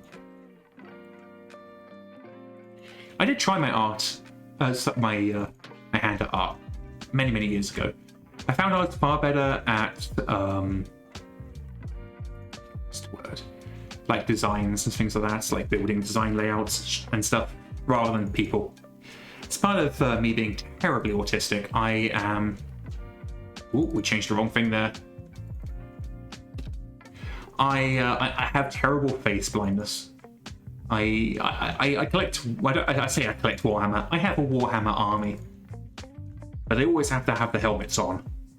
I can't paint faces. It's incredibly hard for me to recognize people. I tend to actually learn people's quote-unquote faces, recognize people not from their face but from their silhouette. And so if someone changes their hair or their silhouette in any way, it's like they're a completely different person to me. Pinky Billy says they have an army they painted when they were young. I dread opening the box again. I've had a couple of armies over the years, but I always end up getting rid of them for one reason or another. I had a 2,000 point Imperial Guard army back in, I want to say 4th edition. It was an infantry army, and so there were just so many dudes. I ended up adding that. Right now, I'm very basic. I just got some Space Marines. My friend group has Space Marines, Dark Elder, Tyranids. Okay, so the portrait's still teensy wincy bincy, but it is working. So what I'm actually going to do, because it is the last few minutes, and I am pretty tired, so I am going to go ahead and commit this. Oop. We're not gonna push it. We're just gonna commit it. So.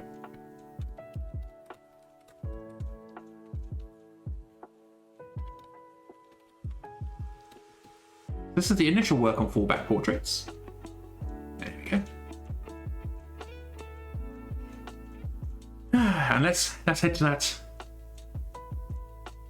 that scene that none of you particularly like. I don't like it either, but it is the streamer's ending scene. So what have we done today? We've done a lot of work with improving the user experience when it comes to flags. And we started work on avoiding the 40-year-old baby oversight. Pink Bully says their first army was 4th-ed. My first army was 3rd-ed.